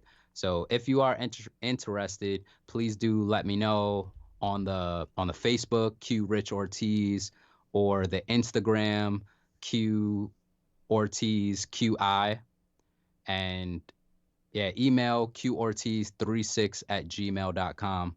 You can reach out just so we could show more people this lifestyle and really show it, like show the community of practitioners. Yeah. And I definitely appreciate that. And people have been around, they've heard me talk about that was something that I wanted to have happen, to have more people really, claiming practicing the Mucusless Diet Healing System, because that was always a challenge, to have people actually like, I practice Mucusless Diet Healing System. People always wanted to say something else because that was just kind of so specific, like, well, what does that mean? And then you had to explain it, so people would just kind of whatever. But it's different. It's practicing the Mucusless Diet Healing System is different from garden variety veganism or raw foodism or fruitarianism or just a standard diet or any of these other things. It's different because, like you said before, there is a whole philosophy to it, and the lifestyle conception. His brother Air says all the time, it's the only system that people really talking about, like a serious lifestyle system that's just not a cleanse or a short-term thing or some kind of real aggressive process. It's a therapeutic way to, as it says on the book, eat yourself to health. And so I appreciate that, and I'm looking forward to it because I've always wanted to have more stuff to watch myself. I'm a member of the community, and so I don't want to always have to make everything. It's nice to be able to turn on YouTube and be like, oh, cool. I want to be a fan too. I want stuff to check out. So I appreciate that, and it'll be interesting, and like you said, to just bring these voices more, to be able to bring more voices to the table and let people really say, what they're going through, and some of in the transition methodology, like we were talking about, kind of to have people say it, because it's one thing where, every once in a while we will say something and we did, or that kind of stuff, but have some folks that's really doing that, to say, okay, where you were talking about, so when you was transitioning away from the, or beginning a transition away from the toast, what was that like? Or maybe, or if you go without the toast for a couple years and then you get into the toast again, what's that process like? So telling those stories, because it does allow people to, first and foremost, feel okay about practicing the transition. Like, it's okay to eat these different things. And like I try to say, the intensity I try to bring to the table is definitely one of getting your mind right, like sooner than later, like committing to it. It's like that, making that commitment mentally, allowing yourself to be open to some of the more gruesome and challenging things of the world. A lot of people try to put their head in the sand, and I'm saying no, like, let's expose this insanity. Let's expose, like, with all this stuff happening with the freedoms, it didn't really surprise me and didn't surprise us that much, or change our feelings about things too much, because we already saw the world like that. We knew that it's just, we're always one step away from the next level of tyranny, but we have to be awake to that. So I think now this is waking some people up, saying like, well, wait a minute, they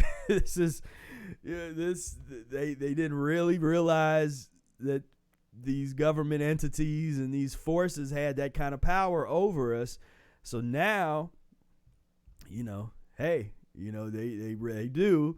And so we, on the other side, we have to be cleaner, but we also have to be organized, and if we can get to a point where we're more organized, then we will set up a situation where we can protect ourselves. We can start to really transition the world in this direction, because what's going to happen, there is going to be the big divide in the future, and it's going to be, and those extremes are going to get kind of nutty. So, because on one side you'll get even more extreme of some of the folks that are being really hardcore with these things that we consider to be too extreme, some of these protocols and that kind of stuff, and wanting to try to skip the transition, and so you have that. But the other end, I mean, we're gonna see some stuff that makes what's the name of that YouTube, the eating, those idiots, epic gluttony epic gluttony epic time. Yeah, I mean, we're gonna start seeing stuff that makes that look quaint, so the extreme on the other side is gonna get nutty. I mean, I'm telling you, it's gonna get just, I mean, you thought that the other show was that my 500-pound addiction, or what was that, my 500-pound I don't know, one of those, that show, maybe you can say it in the comment section, that show that had the morbidly obese people that would go through a process and try to lose weight, well, I forget the name of that show. But like I said, we're moving toward times where it's going to be, those sides are going to get really, really intense. So we just, like I say, we kind of in the middle. We just sort of watch that, observe the stuff, but we want to be able, you always want to have a transitional situation that is sustainable. And so, it doesn't make any sense to push yourself and try to be so dogmatic about, like, oh, you can't touch anything, or you can't do this, or to put that kind of pressure on you. It's not, I mean, it's just not good. And so I'm always an advocate of intensely getting into the study, and the attitude, get that strong attitude, get all that, that's that hardcore part, because then that's going to bring you across the line. That's going to save you when you're confronted with a social situation that's tough, or a family member says something, that kind of hardcore attitude and fortitude is going to pull you through. That doesn't mean that you have to, do 5 enemas a day, or, push yourself to some kind of extreme, do these extremely long fasts and that kind of stuff. We do not advocate that. We advocate the transition diet. And so that's something that I'm going to be, probably 2020 is going to be about trying to get that message out, to make the distinction between the hardcore attitude and having an objective and rational transition that is sustainable for you, and to not confuse the two. Mm-hmm. Yeah. I could see that distinction from taking that energy, how you would say you and Brother Air just have that, like, get the book, like, get the book, like, transition, and then if someone is confused, they're like, 20 apples. You made the joke in a couple of your videos, just like, all right, I'm gonna do a 40-day long fast. Just like, it was like, I feel great.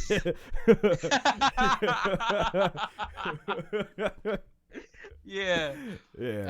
And just it's like the nature of the system is helping you feel what your body needs, it's not about setting a goal for some fast. It's just learning how your body responds to each food you put in it, and knowing what's helpful, what's harmful. Like, that's the whole path. Yeah, most definitely. So I'm looking forward to hearing your messaging around that, around separating the energy of being a revolutionary, But even not even separating that, because even having that energy while you're eating an apple or drinking a juice, I think that serves as well. Like Yeah. to like, yeah, I'm working on this right now. Like this is what I'm doing. And in all of the revolutionary traditions that I'm influenced by, always had that study element to it. Like first and foremost, before you did anything, before you went out and marched or did a protest or did anything, you were reading.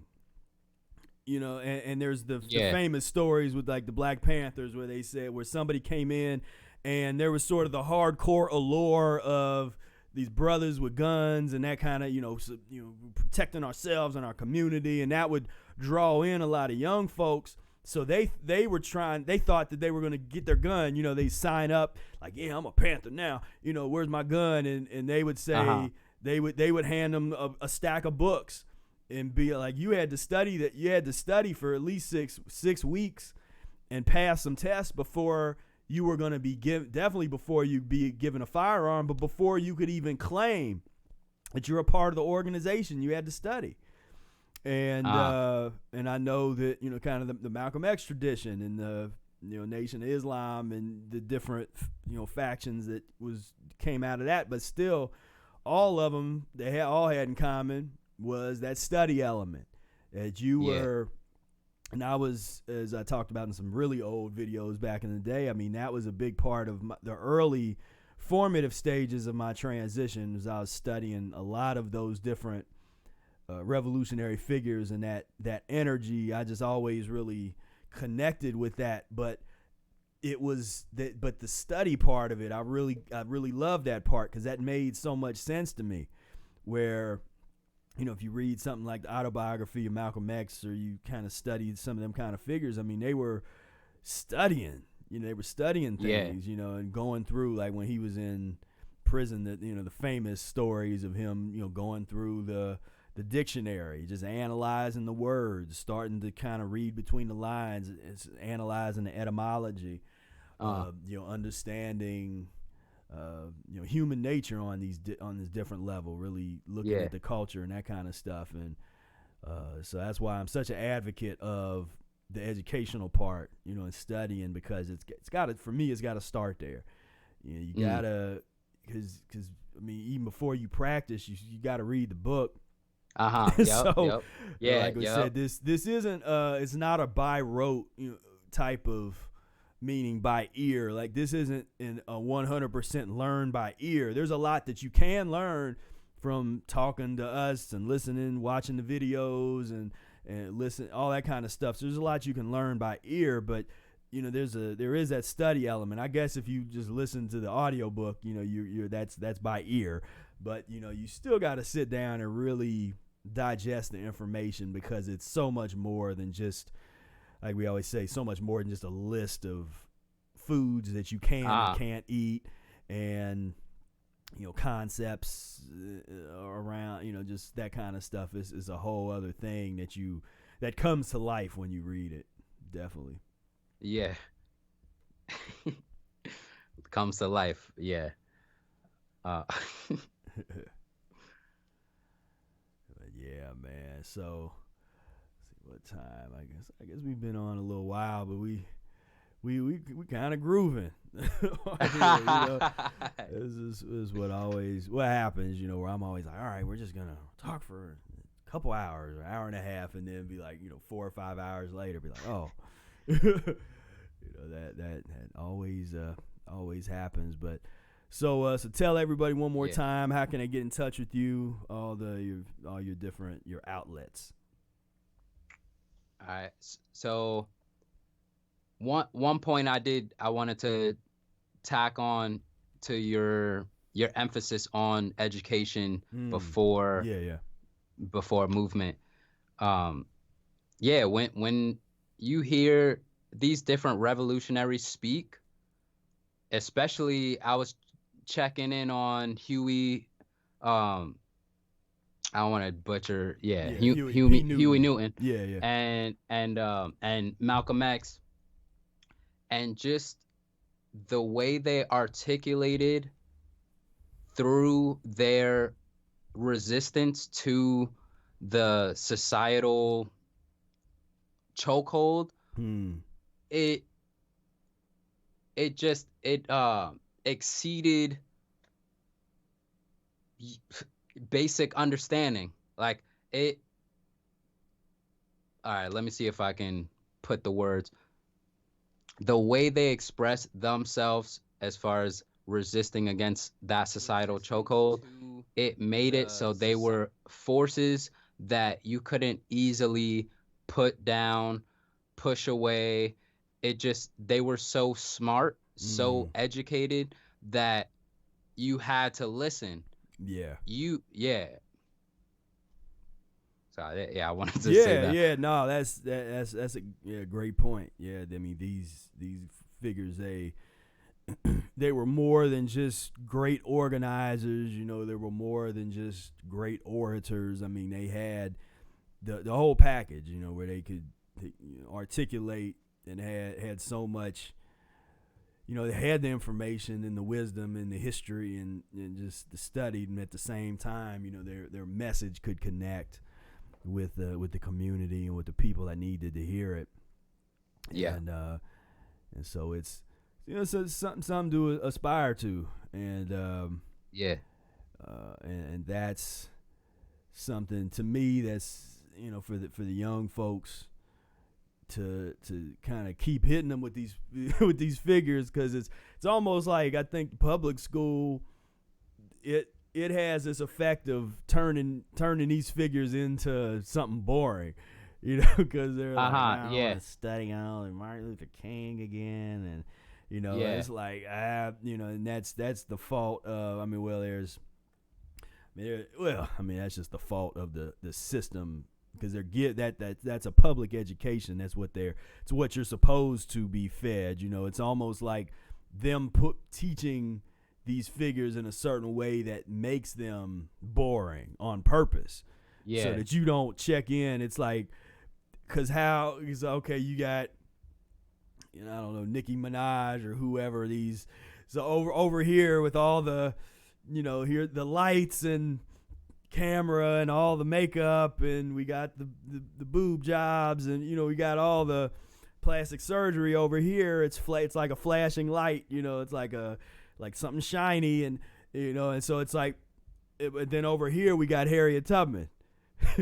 So it's like, so the kids is kind of like, they looking at pictures of Harriet Tubman like, she don't got no booty shorts and dress on, you know, and nothing like, I don't know, this Nicki Minaj, Cardi B vibe over here is what I'm aspiring to, and that's the problem, because nobody's really bringing to life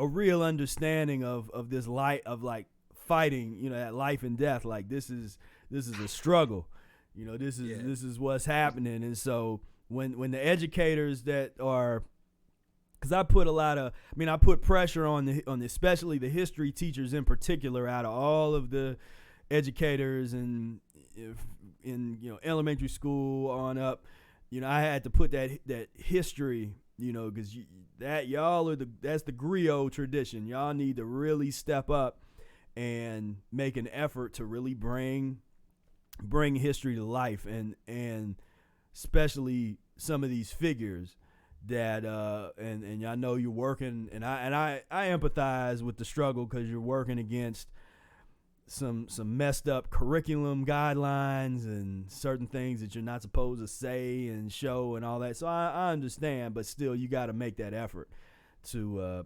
bring that information out and really get the folks, the young folks, that basis, you know. But that's what we're fighting against. I mean, that's what you're on one hand, you know, you're dealing with you know, Harriet Tubman, and on the other hand, you got, you know, Cardi B and them. It's like, it's a struggle to get folks to take these historical figures seriously. But when you can plug into them and you understand the value of that vibration and that wavelength and frequency, then you can just take your soul to a whole different level, because now you're into the freedom fighters. So it's one of the things, and this is what people would criticize us for, is when we start to talk about the understanding that you're not free now. You're oppressed. You are in an oppressive system that's based on an oppressive diet that is, and people don't want to hear that message. That's not fun. It's not tasty. Yeah, it's not tasty. It's not like, well, what's your recipe?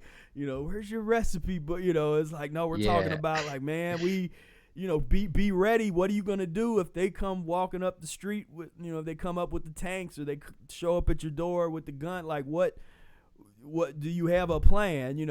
And that's the kind of stuff that we talked about way before all of this. These things have been revealed, and it's like touchy. People don't want that. They want the feel good stuff. They want the just talk about the foods, just talk about that kind of stuff. And we're like, well, if you don't get the education together, you're not gonna be able to access food.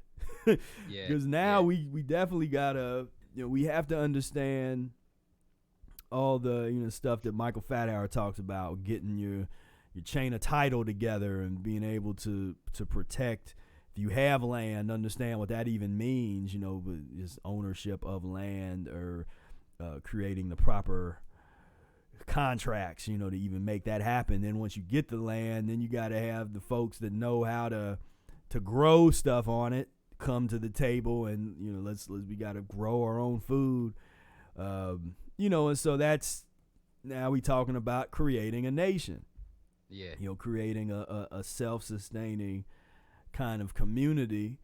And that's what we were trying to do. We're trying to go in that direction to be able to be able to do some serious things, because we got to protect ourselves. We got to find a way to come together and create, as Brother Air says, create our paradise, create our thing. And because no one's gonna do it for us, and so there's there's a lot of work to do. So that's the other thing that turns people off is the work. We got work to do, and so that's speaking about what came up when you brought up Brother Air, just when he makes the point that we could be at the dinner table and not be able to be ourselves. Like, just that idea, and the reason why I bring it up also is that that's the reason why it's not gonna just happen for us, is because the culture that is set up, the pus and mucus culture, that's what's running the show. That's right. how you would express, Brother Air would express, like, that's what's running the show. So nothing's going to just go, oh, all right, yeah, mucus-free community, just thrive. Like, you'll thrive just by not doing any work about it, or not doing, because everything around people trying to clean themselves up is people not trying to do that. They're doing the exact opposite, and not caring either. So that's where, I'd say I won't just make like, some people are caring but just don't know the information and don't know, like, there's a lot of, I'd say, misinformation, and there can be fear around just like fruits and veggies, but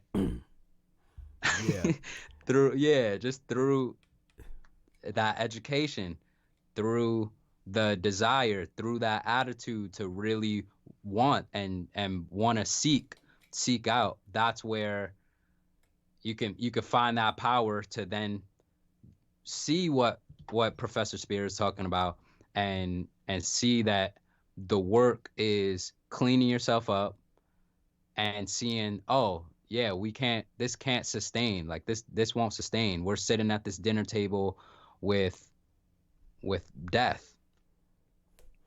Yeah. It's Mother Nature is not going to allow it, and the sooner that you those of us that know that, There we go. Get on the right page, because if you don't get on the right page, then you are going to be flushed down Mother Nature's toilet, and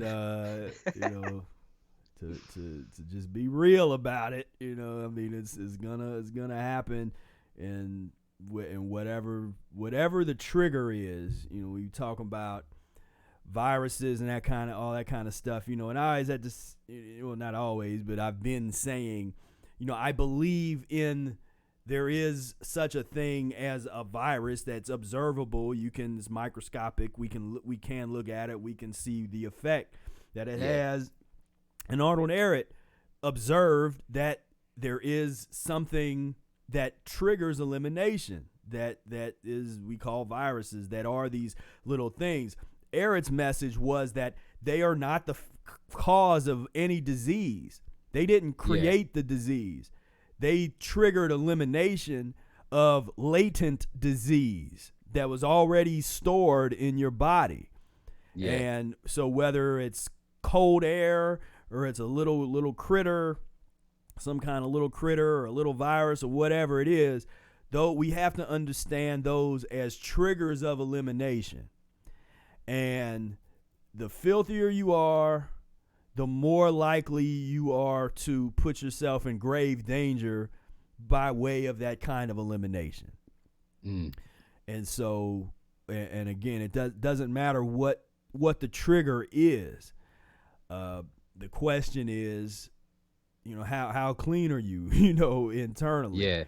And a lot more people have been sort of bringing up the terrain theory dialogue, sort of the pitting that up against the virus, the germ theory versus terrain theory, and that's an interesting way to put it.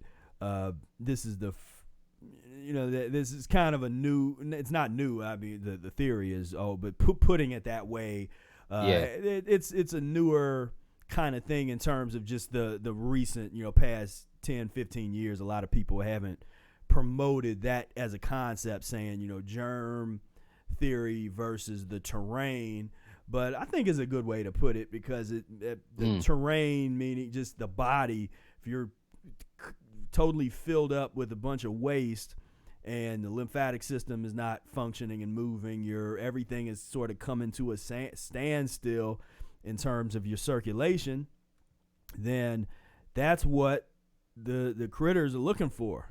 The little parasites that they want to you just look like a big hunk of food to them as they come on in and make themselves at home, and the body that triggers that elimination, like, you don't belong in here.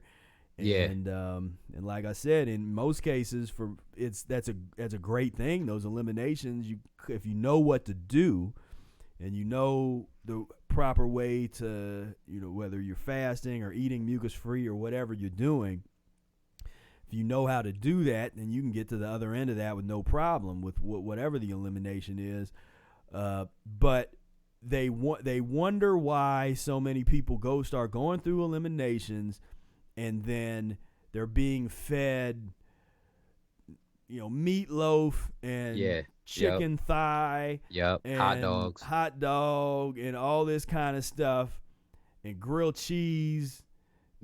And then they wonder, like, so and so, they're gonna blame that on so and so died with complications of COVID-19.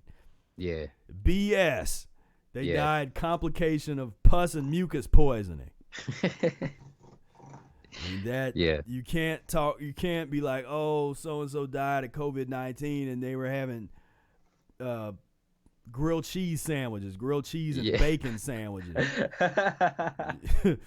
and chicken That's noodle another. soup and Oh, stuff. sorry. Man. No, What'd you go say? ahead. No, that's What it. kinda- Chicken noodle soup. Yo, that's another great point, specifically on the being sick aspect. Like looking at eliminations and seeing how that relates to being sick, and seeing what people like, even if it's not COVID-19, just going through eliminations where, all right, their nose is running, or they're having headaches, or their throat is sore, and they're coughing and sneezing and all that kind of stuff. And I've seen a lot of people blame it on allergies. Like, oh, Yeah. that's just my, like, I've always had allergies. And I noticed, I was watching one of my dudes, he he's eating this bowl of cereal, or like something like that. Yeah, this bowl of cereal, milk, all that. And he's eating it right after, sneezing, nose stuffed up, trying to blow his nose, all that. Yeah. And then, oh, my allergies. It's like, right. yo, like, but that observation or analysis, reflection, is, I don't see it being that common in seeing, oh, I just ate that and this is what happened. This happened directly after I ate this, and happens every time I eat this or this type of food. To then fast forward to my point of where, when people are sick, it's like the system shows how to not block the elimination. And what Right. with what you just said, like, all right, am I fasting? Am I eating? Like, do I know what to do when I'm sick? Or am I just gonna suppress it with some NyQuil or something that then makes this condition worse? Like, I get sick again, and then I take that again, until I've seen people get knocked down, like having sicknesses where they're just laid out on the couch, and then trying to eat eggs, or like some random food like that.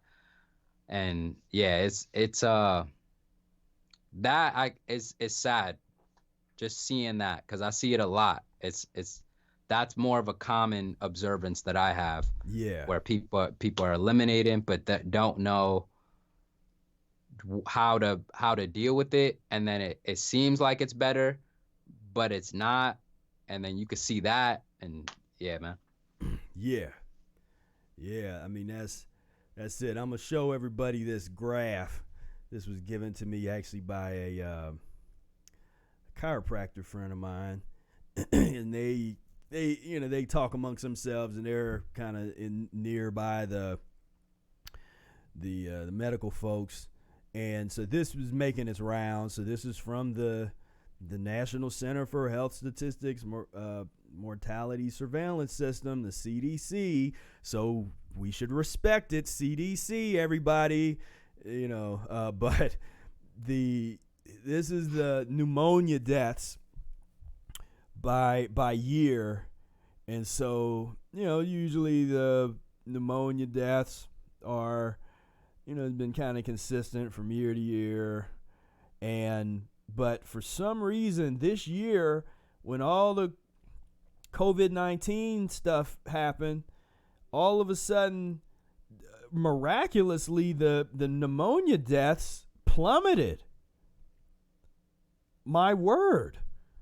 Yeah, so, everybody is, dying of COVID-19, but, wow, that's great that all that just pneumonia just skipped us this year.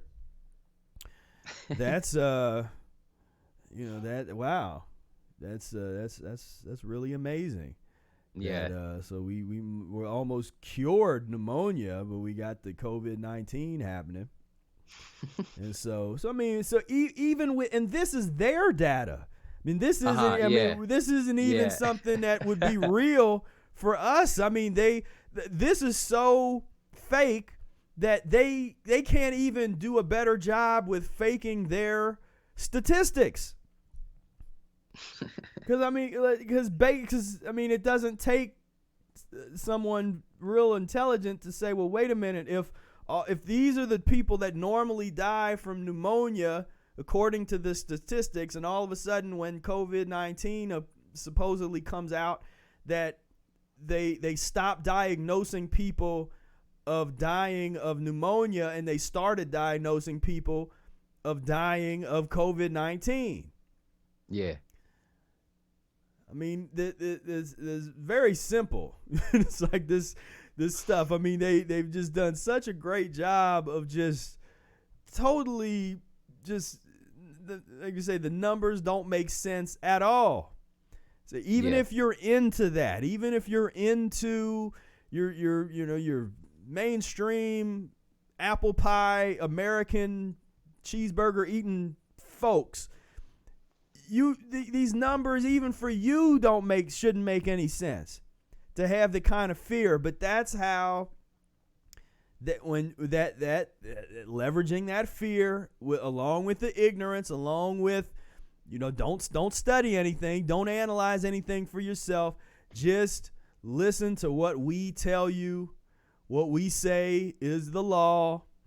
We have experts, we have expert panels. It's CNN, it's MSNBC. We're experts. We got the doctors, and they're saying this, and people are just so programmed to just bow down and just take that stuff in like it's gospel, like it's sent from on high. I said something controversial, I guess, a while ago, which was I called the medical doctors are kind of the modern day Catholic priests of old. The way that people used to treat Catholic priests was like, and I'm talking Middle Ages and Renaissance period. You go back in Europe, and they literally were an extension of God. Like they were on that level of sort of like the closest that you could get to God in the flesh was your priest. And so people genuinely, just avert your eyes. Don't look at them in the eyes. Avert your eyes. Kiss the ring. Take the hand. Kiss the ring. Bow down. If you need to touch their feet or something, shoes, whatever you can do to be deferent, show your deference. Whatever you could do. That was the attitude that a lot of people had in terms of the the clergy, the old European clergy tradition. That's how people act now with medical doctors. It's like, you are close to God. I can't question you. Yeah. You are the authority figure in my life. Whatever you say goes. Yep. And it's just and that it's that aspect of that level of apathy and ignorance that if you can't tell, it's something that troubles me a bit. It's sort of a sickening aspect of the miseducation of the human species to this point. But that's what again, the pus and mucus eating weakens you in that way. Creates that docility.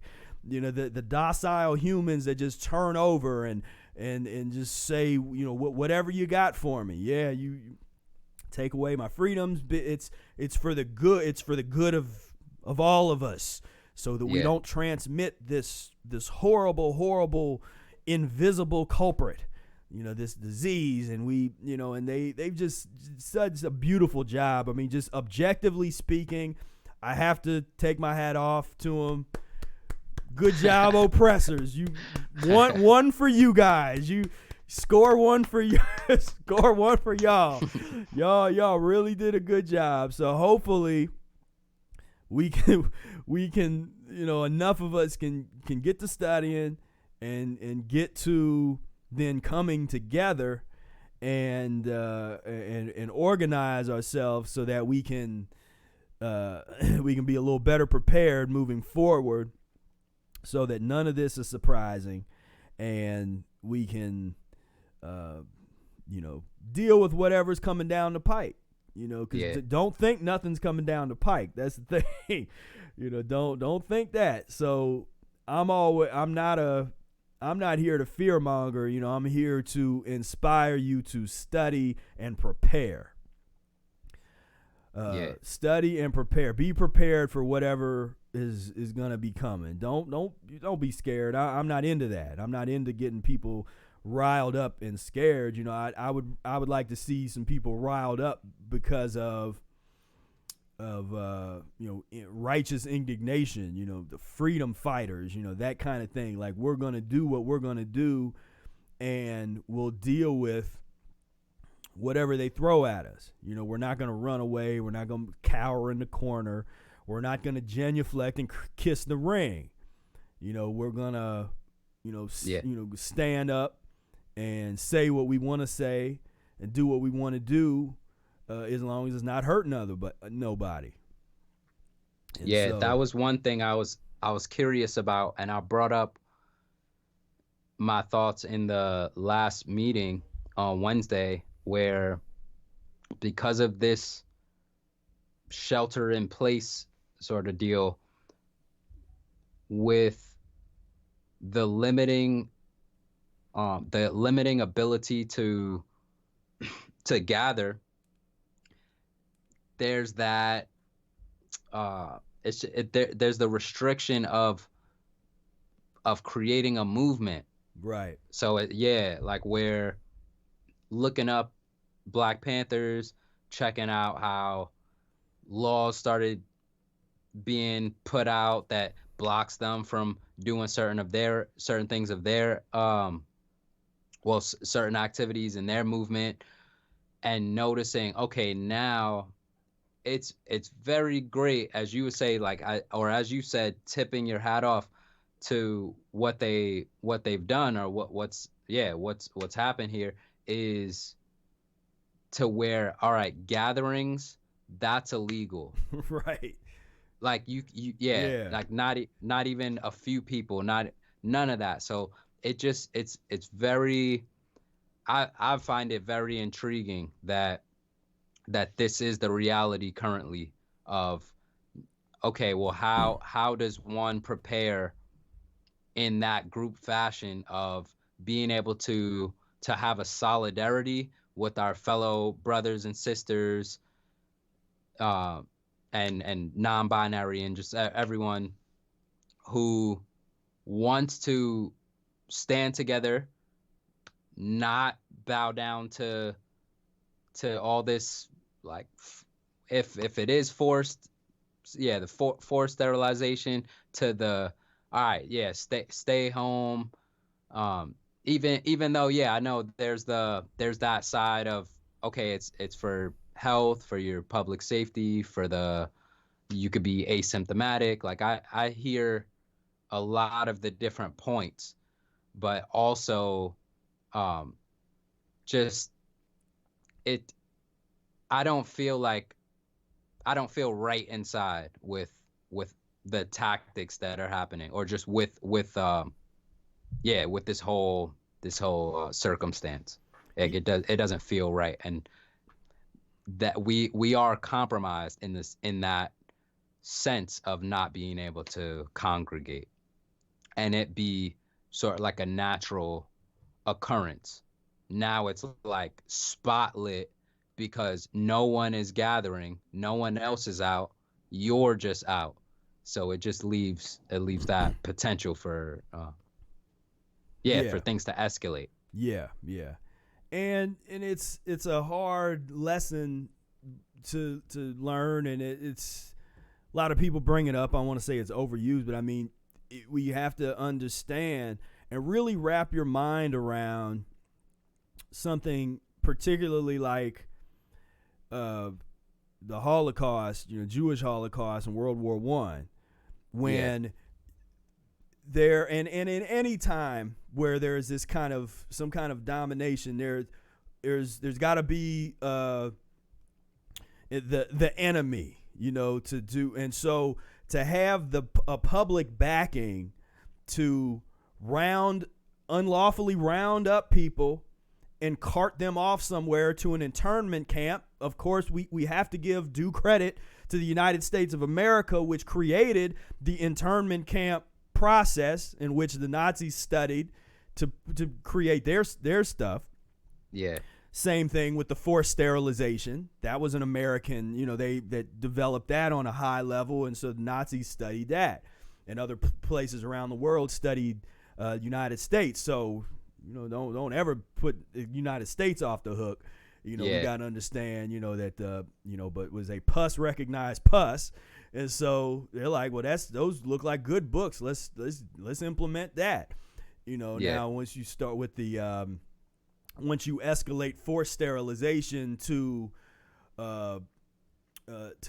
force genocide just outright, like we're not even gonna let you die slowly. We're gonna kill you immediately in large numbers. Now you've escalated things to a point, but think about what does that take? What do people have to be eating in terms of an entire society for people to let that go down, to let that happen, to not resist in a way that worked. What kind of organization had to be done on the one side, and what kind of permission had to be granted by the population, and the kind of brainwashing that happened over time to allow that. And people don't want to look at that type of situation and then look at what we're dealing with now, because everybody's saying, oh, it's different. I'm saying, look at the brainwashing, look at the way that people have been lulled into this in massive, like we said, just opening themselves up to being to having their freedoms taken away, and thanking the government for it. Thank you for coming to our rescue. And in this case, they're not even blaming, they're not even identifying people. It's an invisible foe that you can't blow them up. You can't, it's, and so by implanting, really using the germ theory as the foundation to take everything away from you, and to have that public support. These things work better when there's public support. This is historically. So you can look at the times when the populace resisted this kind of thing, and sometimes there was blood and things, but sometimes folks won, sometimes the government won, but that resistance made it not so easy. People didn't turn over their freedoms that easy. Yeah. Native Americans, or native peoples in the Americas, there wasn't a large tradition of them becoming slaves, because there was a resistance level that was just like, it's easier to just kill you guys and just wipe y'all out and take your land than it is to transform you into a slave. Yeah. They were resisting, that, and that's a question that people have to ask themselves. I mean, can you resist like that? Are you prepared to be are you prepared to be killed? To defend your freedoms and the freedoms of your descendants, or if things get tough enough, will you just sort of will you bow down and like say kiss the ring and apologize and go down like that? Yeah. And yep. One person who I had that realization on observing resistance and observing living life with meaning and purpose was with Muhammad Ali. Yeah. Where just like his decision of when he was asked to, or not even asked, like when they were drafting him, right, to go over to Vietnam and enter that whole battle, right, where he refused. He's like, nah, like I'd rather go to jail than deal with that at all. And yeah, it's what you're expressing. Like, is he gonna kiss the ring and just go over there, start killing people, or are we gonna kiss the ring and just now we're in this new quarantined, sterilized civilization? Just like how far are we willing to go, and how debilitated are we willing to get? Yeah. I mean, it's real, and as I sometimes do, we have I just thought of this as you were saying that, just the imagery of lethal injection. Which is not pleasant, but it's not supposed to be. So Yeah. So where we talk about internment camps and the massive, what about they, and they have millions of these beds created for those that try to, and I know people are going to accuse me of fear mongering. It's not fear mongering. It is wake up time. Wake up. This is real. It's just real stuff. I mean, it's real things that can happen. I'm not saying that it's 100% going to happen. I'm just saying, if I can come up with the idea, if I can come up with this idea of and bring it to light, I'm just a practitioner of the Mucusless diet. If I can come up with this idea, you don't think that they'll probably come up with something even crazier than this in a way to get folks, but you, like I said, a gun in one hand and a syringe in the other. You don't think they'll cart you off to some place like this if things get bad enough? That's why it's important for us to stand our ground. That's the thing. So when folks are kind of saying that they're, when even on Facebook, and they got family that are cussing them out if they say something negative, it's like, we're at a point now where we got to put the line in the sand, and we just can't.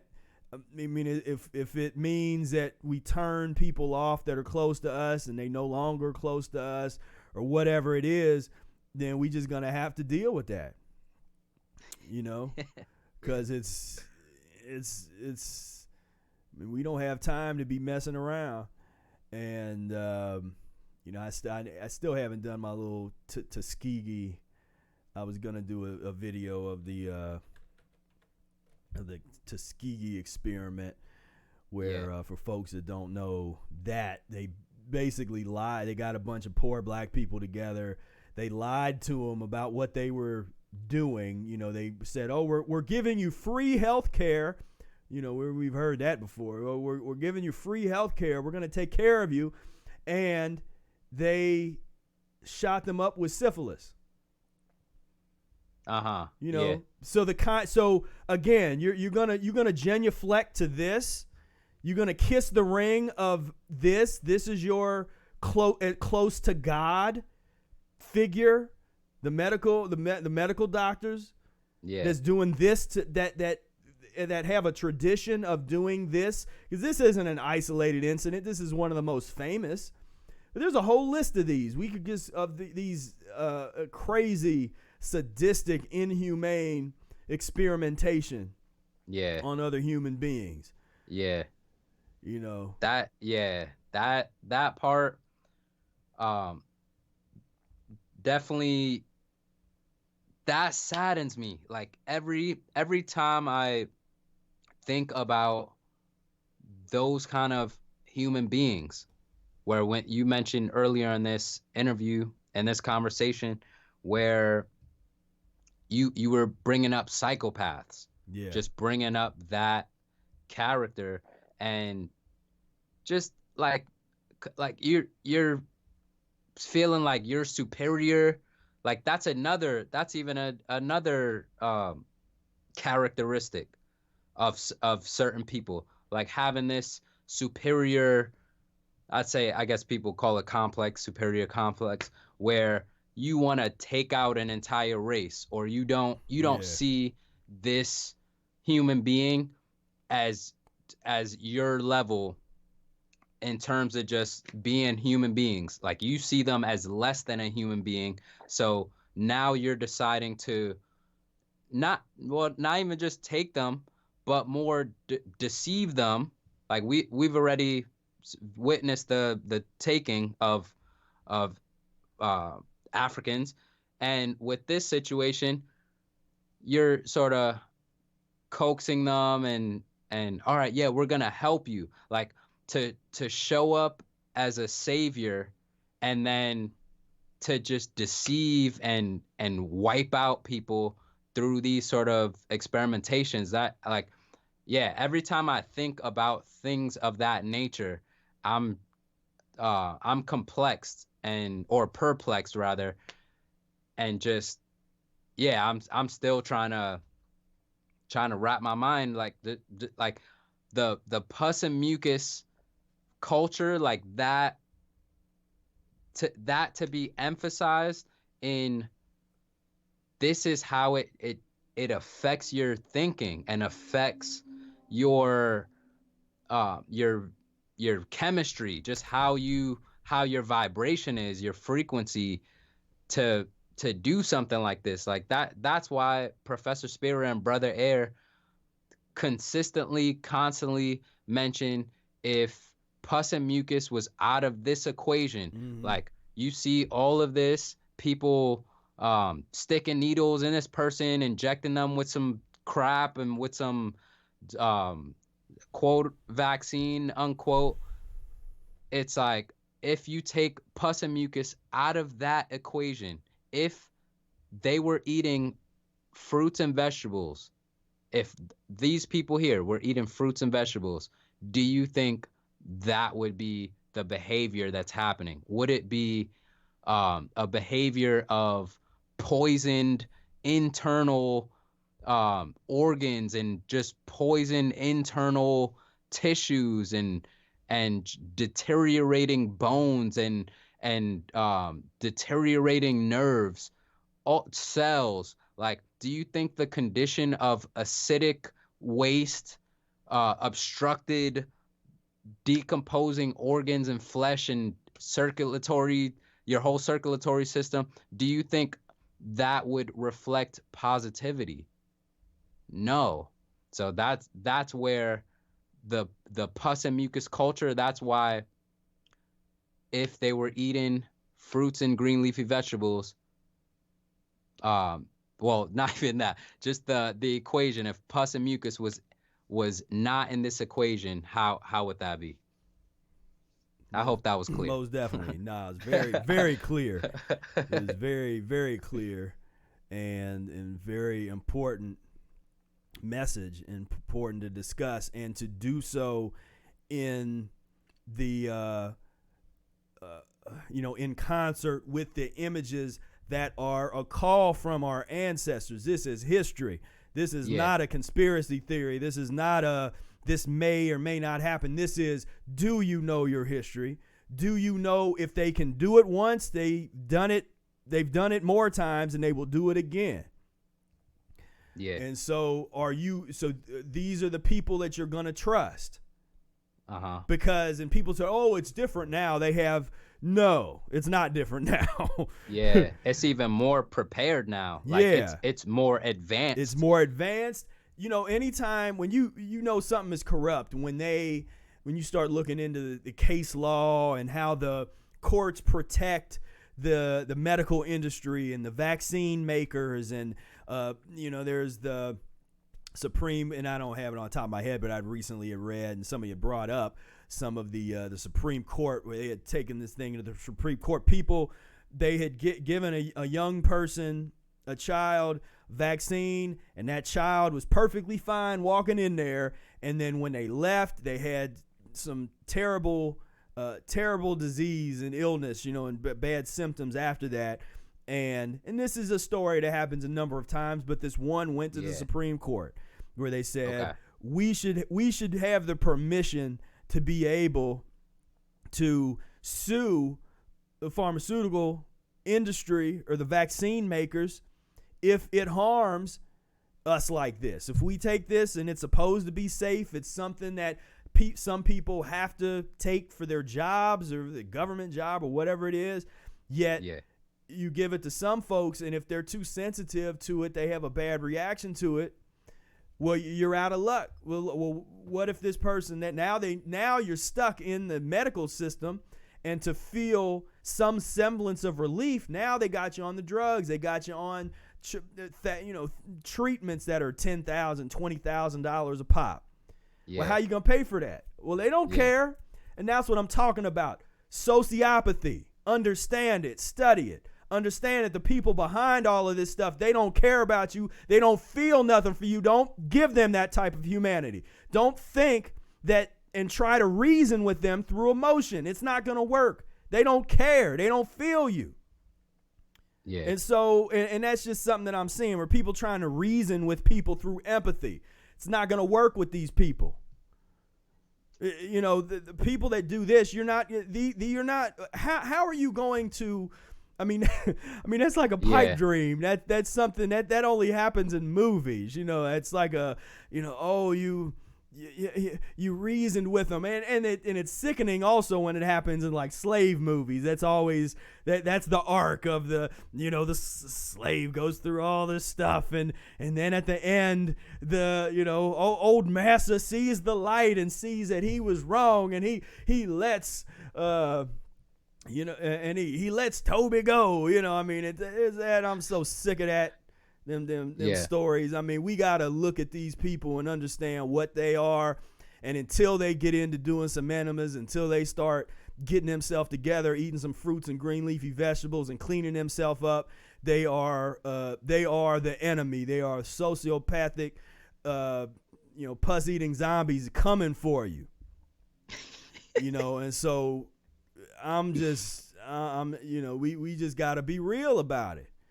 Be real. And so my message, and when I get into that, my goal of the discussion is to, if there's any naivete that's left in your consciousness, the goal is to bust that out of there. Let's get rid of that naive kind of thinking that all for one and one for all, and the United States is great, or whatever country you're from, and that these people have your best interest at heart, and the benevolent rulers and all that kind of stuff. And I'm saying that we study just a little. You don't even have to study that much. Study, just immerse yourself into a little bit of history, and you can knock that naivete right on out. And then, and like I said before, don't be scared.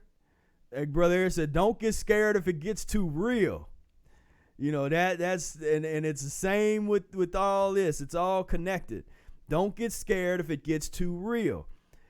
Once you understand and you wake up and you realize that things are how they are, you don't have to sugarcoat it. Don't have to try to spin it. Let's just be real about it. Like this is how it is. This is a mentality, and it'll just in the same way that they came to them and these poor black folks that didn't know any better and said, we're going to help you out. We got some free health care for you. This is totally safe.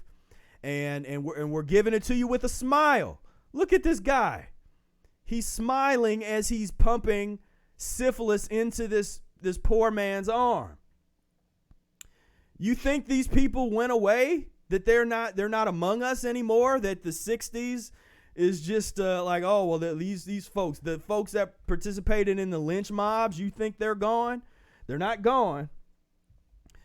It's always about creating the next the next story. The next way to like a spider to lure you into the web. How they gonna what? So that's what we're trying to do now, is decode, because they've already done that. So they're probably not gonna do that in the same way, because they got caught doing that. But so what's the story today? What is the message? How are they luring people in today? And that's our job now, is to see it coming because we do have access to all of this information. We do have access to see the past, so that we can be prepared for the future, and just be prepared. I mean, that's be prepared. I mean, I can't say no better than that. Be prepared. This type of study can help you prepare. It's not about making you scared and fearful or sad or any of those, which are things that can pop up. So I'm not saying to suppress anything emotionally, but work through those emotions. Learn how to work through that stuff. And like I said in a video before, if you're talking about spiritually advanced people, for me, the people that are the most spiritually advanced are those that are able to confront the best and the worst, not just the best of humanity, but the best and the worst, and process it, and not be and not have the light dimmed, to whatever that is going to do to you in terms of being real and awake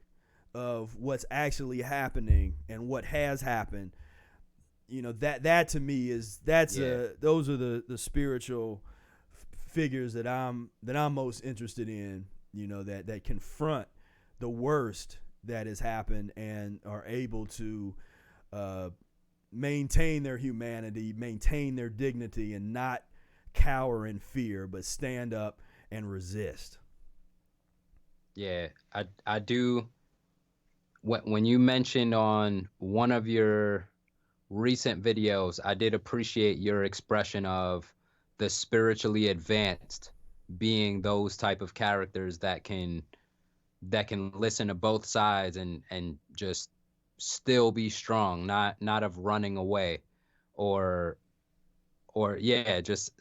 shutting off their emotions, but being that advanced where they can just be open, take in all of the information and take a step that is rational and of understanding, of conscious awareness. Yeah, definitely. And I felt like that was an excellent point, and also an excellent articulation of that point, where it's easy to have the idea of, all right, I'm spiritual and I'm separate from everything, or I'm spiritual and I see the good in all things, where it's easy to see those perspectives, but it takes another type of practitioner and I'm speaking like life learner, life just truth seeker, like it takes that type of person to look at all angles, to look at all sides, to see what people are capable of, good and bad. So that's where I'm just showing that appreciation and acknowledgement for you making that point, and also making a point of that right now. Yeah. Yeah, most definitely. And brother Air said they give you lethal injection and then swab you down with alcohol pads for infection. Which is very true. Yeah, like even in the movies they show like they giving someone lethal injection and they do a little alcohol swab first. It's like yeah, that's not make any sense, but that's the the buffoonery of all that. I mean, what the electric chair. I mean, what were they eating? When they came up with that one, like the height of, everybody was so into the electricity because that had just come out, all the Edison kind of stuff. And so one of the first ideas that they had, one of the first uses for electricity in history is like, hey, why don't we could put this through somebody's body and kill them. Like, that would be cool. That's the way, that the pus and mucus type of mentality, the kind of stuff that they're going to come up with in, electric chair. These some filthy Like legacy. What's up? No, I said just a filthy legacy, that we're part of.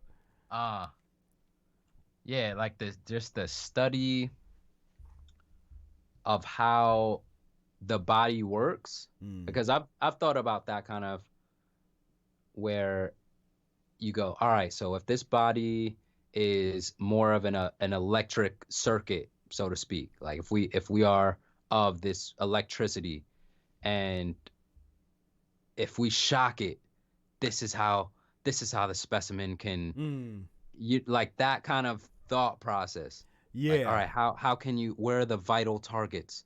Like, okay, if you cut the throat here, like that sort of analyzing Right. of killing.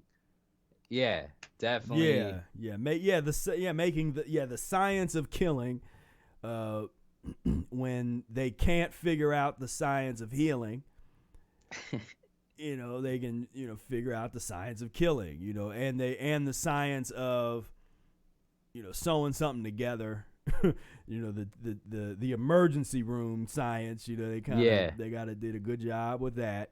Like we always say, if there's an emergency, take us to the emergency room. They've mastered that. But when it comes to chronic illness, run the other way, and that's just my opinion. It's not a medical suggestion. Do whatever you want medically. I'm saying my opinion. I'm gonna run the other way. And definitely. I feel you. I'll say my opinion as well. Yeah, I'm not into the. I'd say practice the Mucusless Diet Healing System and learn what chronic illness is. Just get a different take on what that is and how it occurs. I'll say that as my opinion as far as the medical establishment and referring to chronic illness. Yeah, most definitely. Yeah, we just gotta be careful and mindful in the it's like you gotta pick your battles. And so I'm saying that I'm not a medical practitioner. This is not medical advice. Do what you want to do, but my recommendation, as Q said, check out the Mucusless Diet Healing System, Rational Fasting, all the books, all the Mucus-free Life books, and got the e-course. We got all these materials, all the videos on the channel. Make sure to subscribe to Q's YouTube channel, and one person at a time. It's one view at a time, one book at a time. We slowly transition the consciousness and get people to wake up just more and more. And I've always had that concept of this process of people learning about the Mucusless diet in terms of the masses will be a transitional process. Because like anything else, there's been a bunch of these vegan movements that have burned really bright real quick and then burned out. And because there was no sustainability, no system, that kind of stuff. But it was also oftentimes based on a lot of sensationalism and, charisma of a couple people and all that kind of stuff. And I never wanted our movement to be like that. Our movement just be like people that are serious about this. That's who we want this message to go to. And then the work has to be done, and so it's not just sit back and enjoy the show. It's like, nah, you become part of the show. You gotta, you start in your own show and the transition show and get into it. We gotta write that. Yeah. The transition show. Yeah. And I want to bring up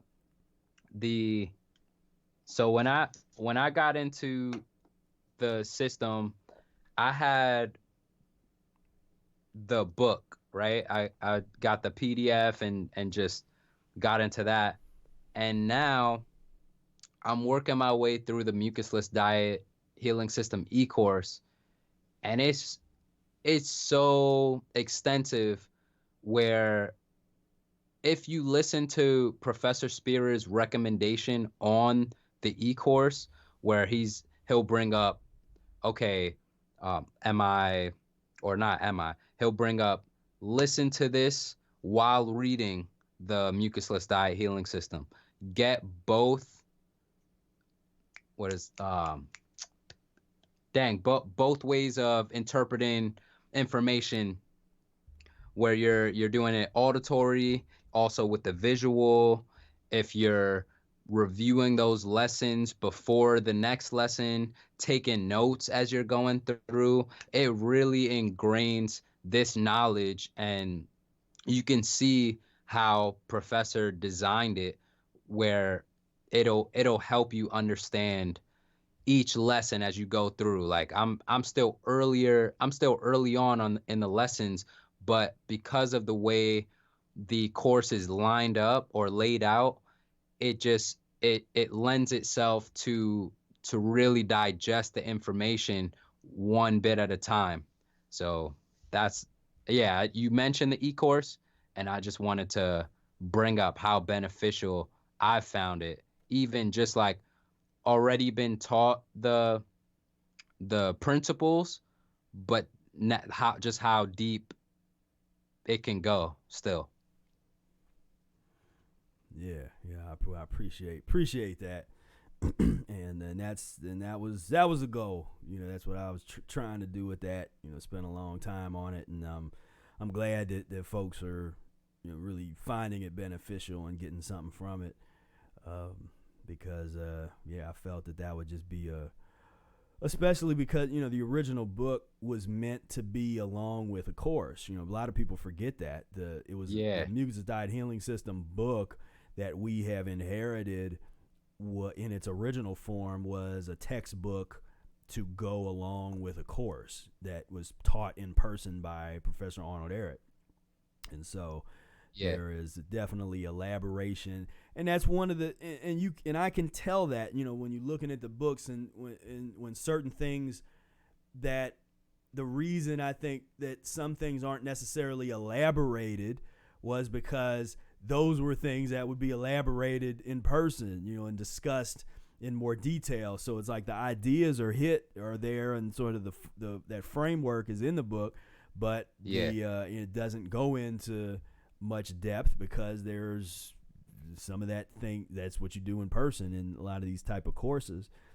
And so so I was happy to be able to contribute that to the community and folks that find value in it. Thank you for putting that together. Yeah. And so I think we probably gonna start wrapping it on up. So do you have any last words for the brothers and sisters? You know, one last shout out, and kind of, you know, tell everybody one more time where they can find you. Yeah, thank you, Professor Spira, for having me on your YouTube here and shouting me out and being so supportive.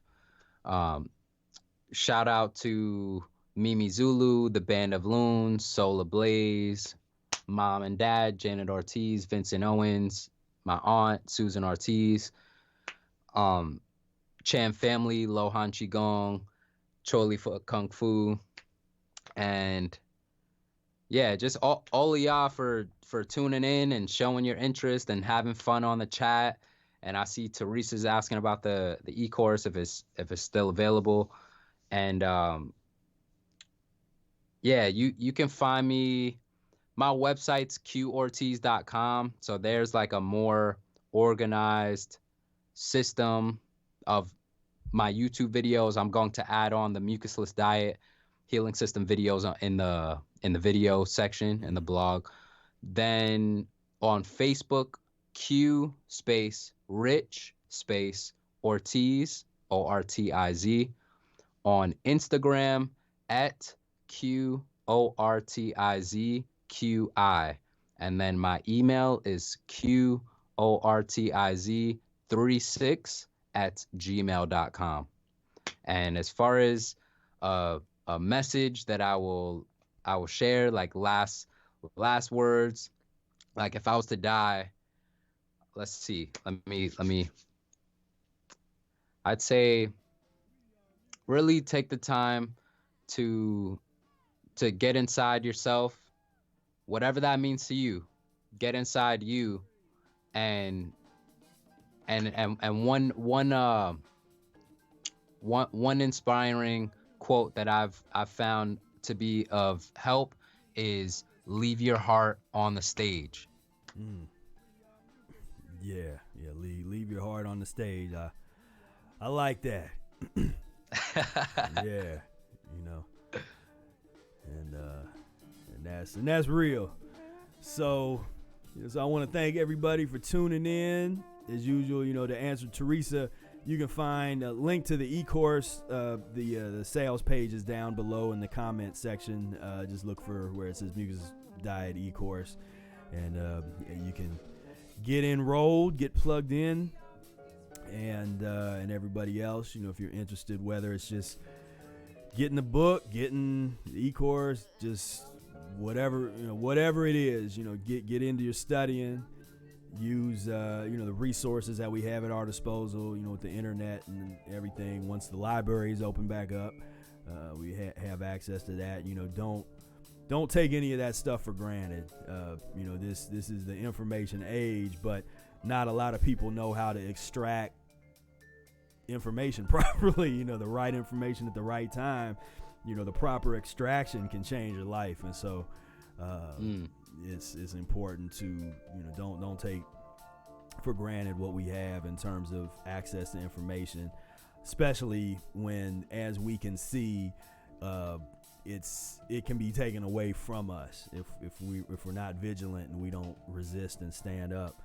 So brothers and sisters, this has been a lot of fun. So I want to thank Brother Q Ortiz for coming on. Please check out his YouTube channel. Check out all the great videos that he's putting out. And like I said, get in contact with him if you want to be featured on his. You practitioner Mucusless Diet, be featured on one of his programs. And we're going to take things to the next level. So yeah, thank you. Yeah, man. So until next time, peace, love, and breath. Peace.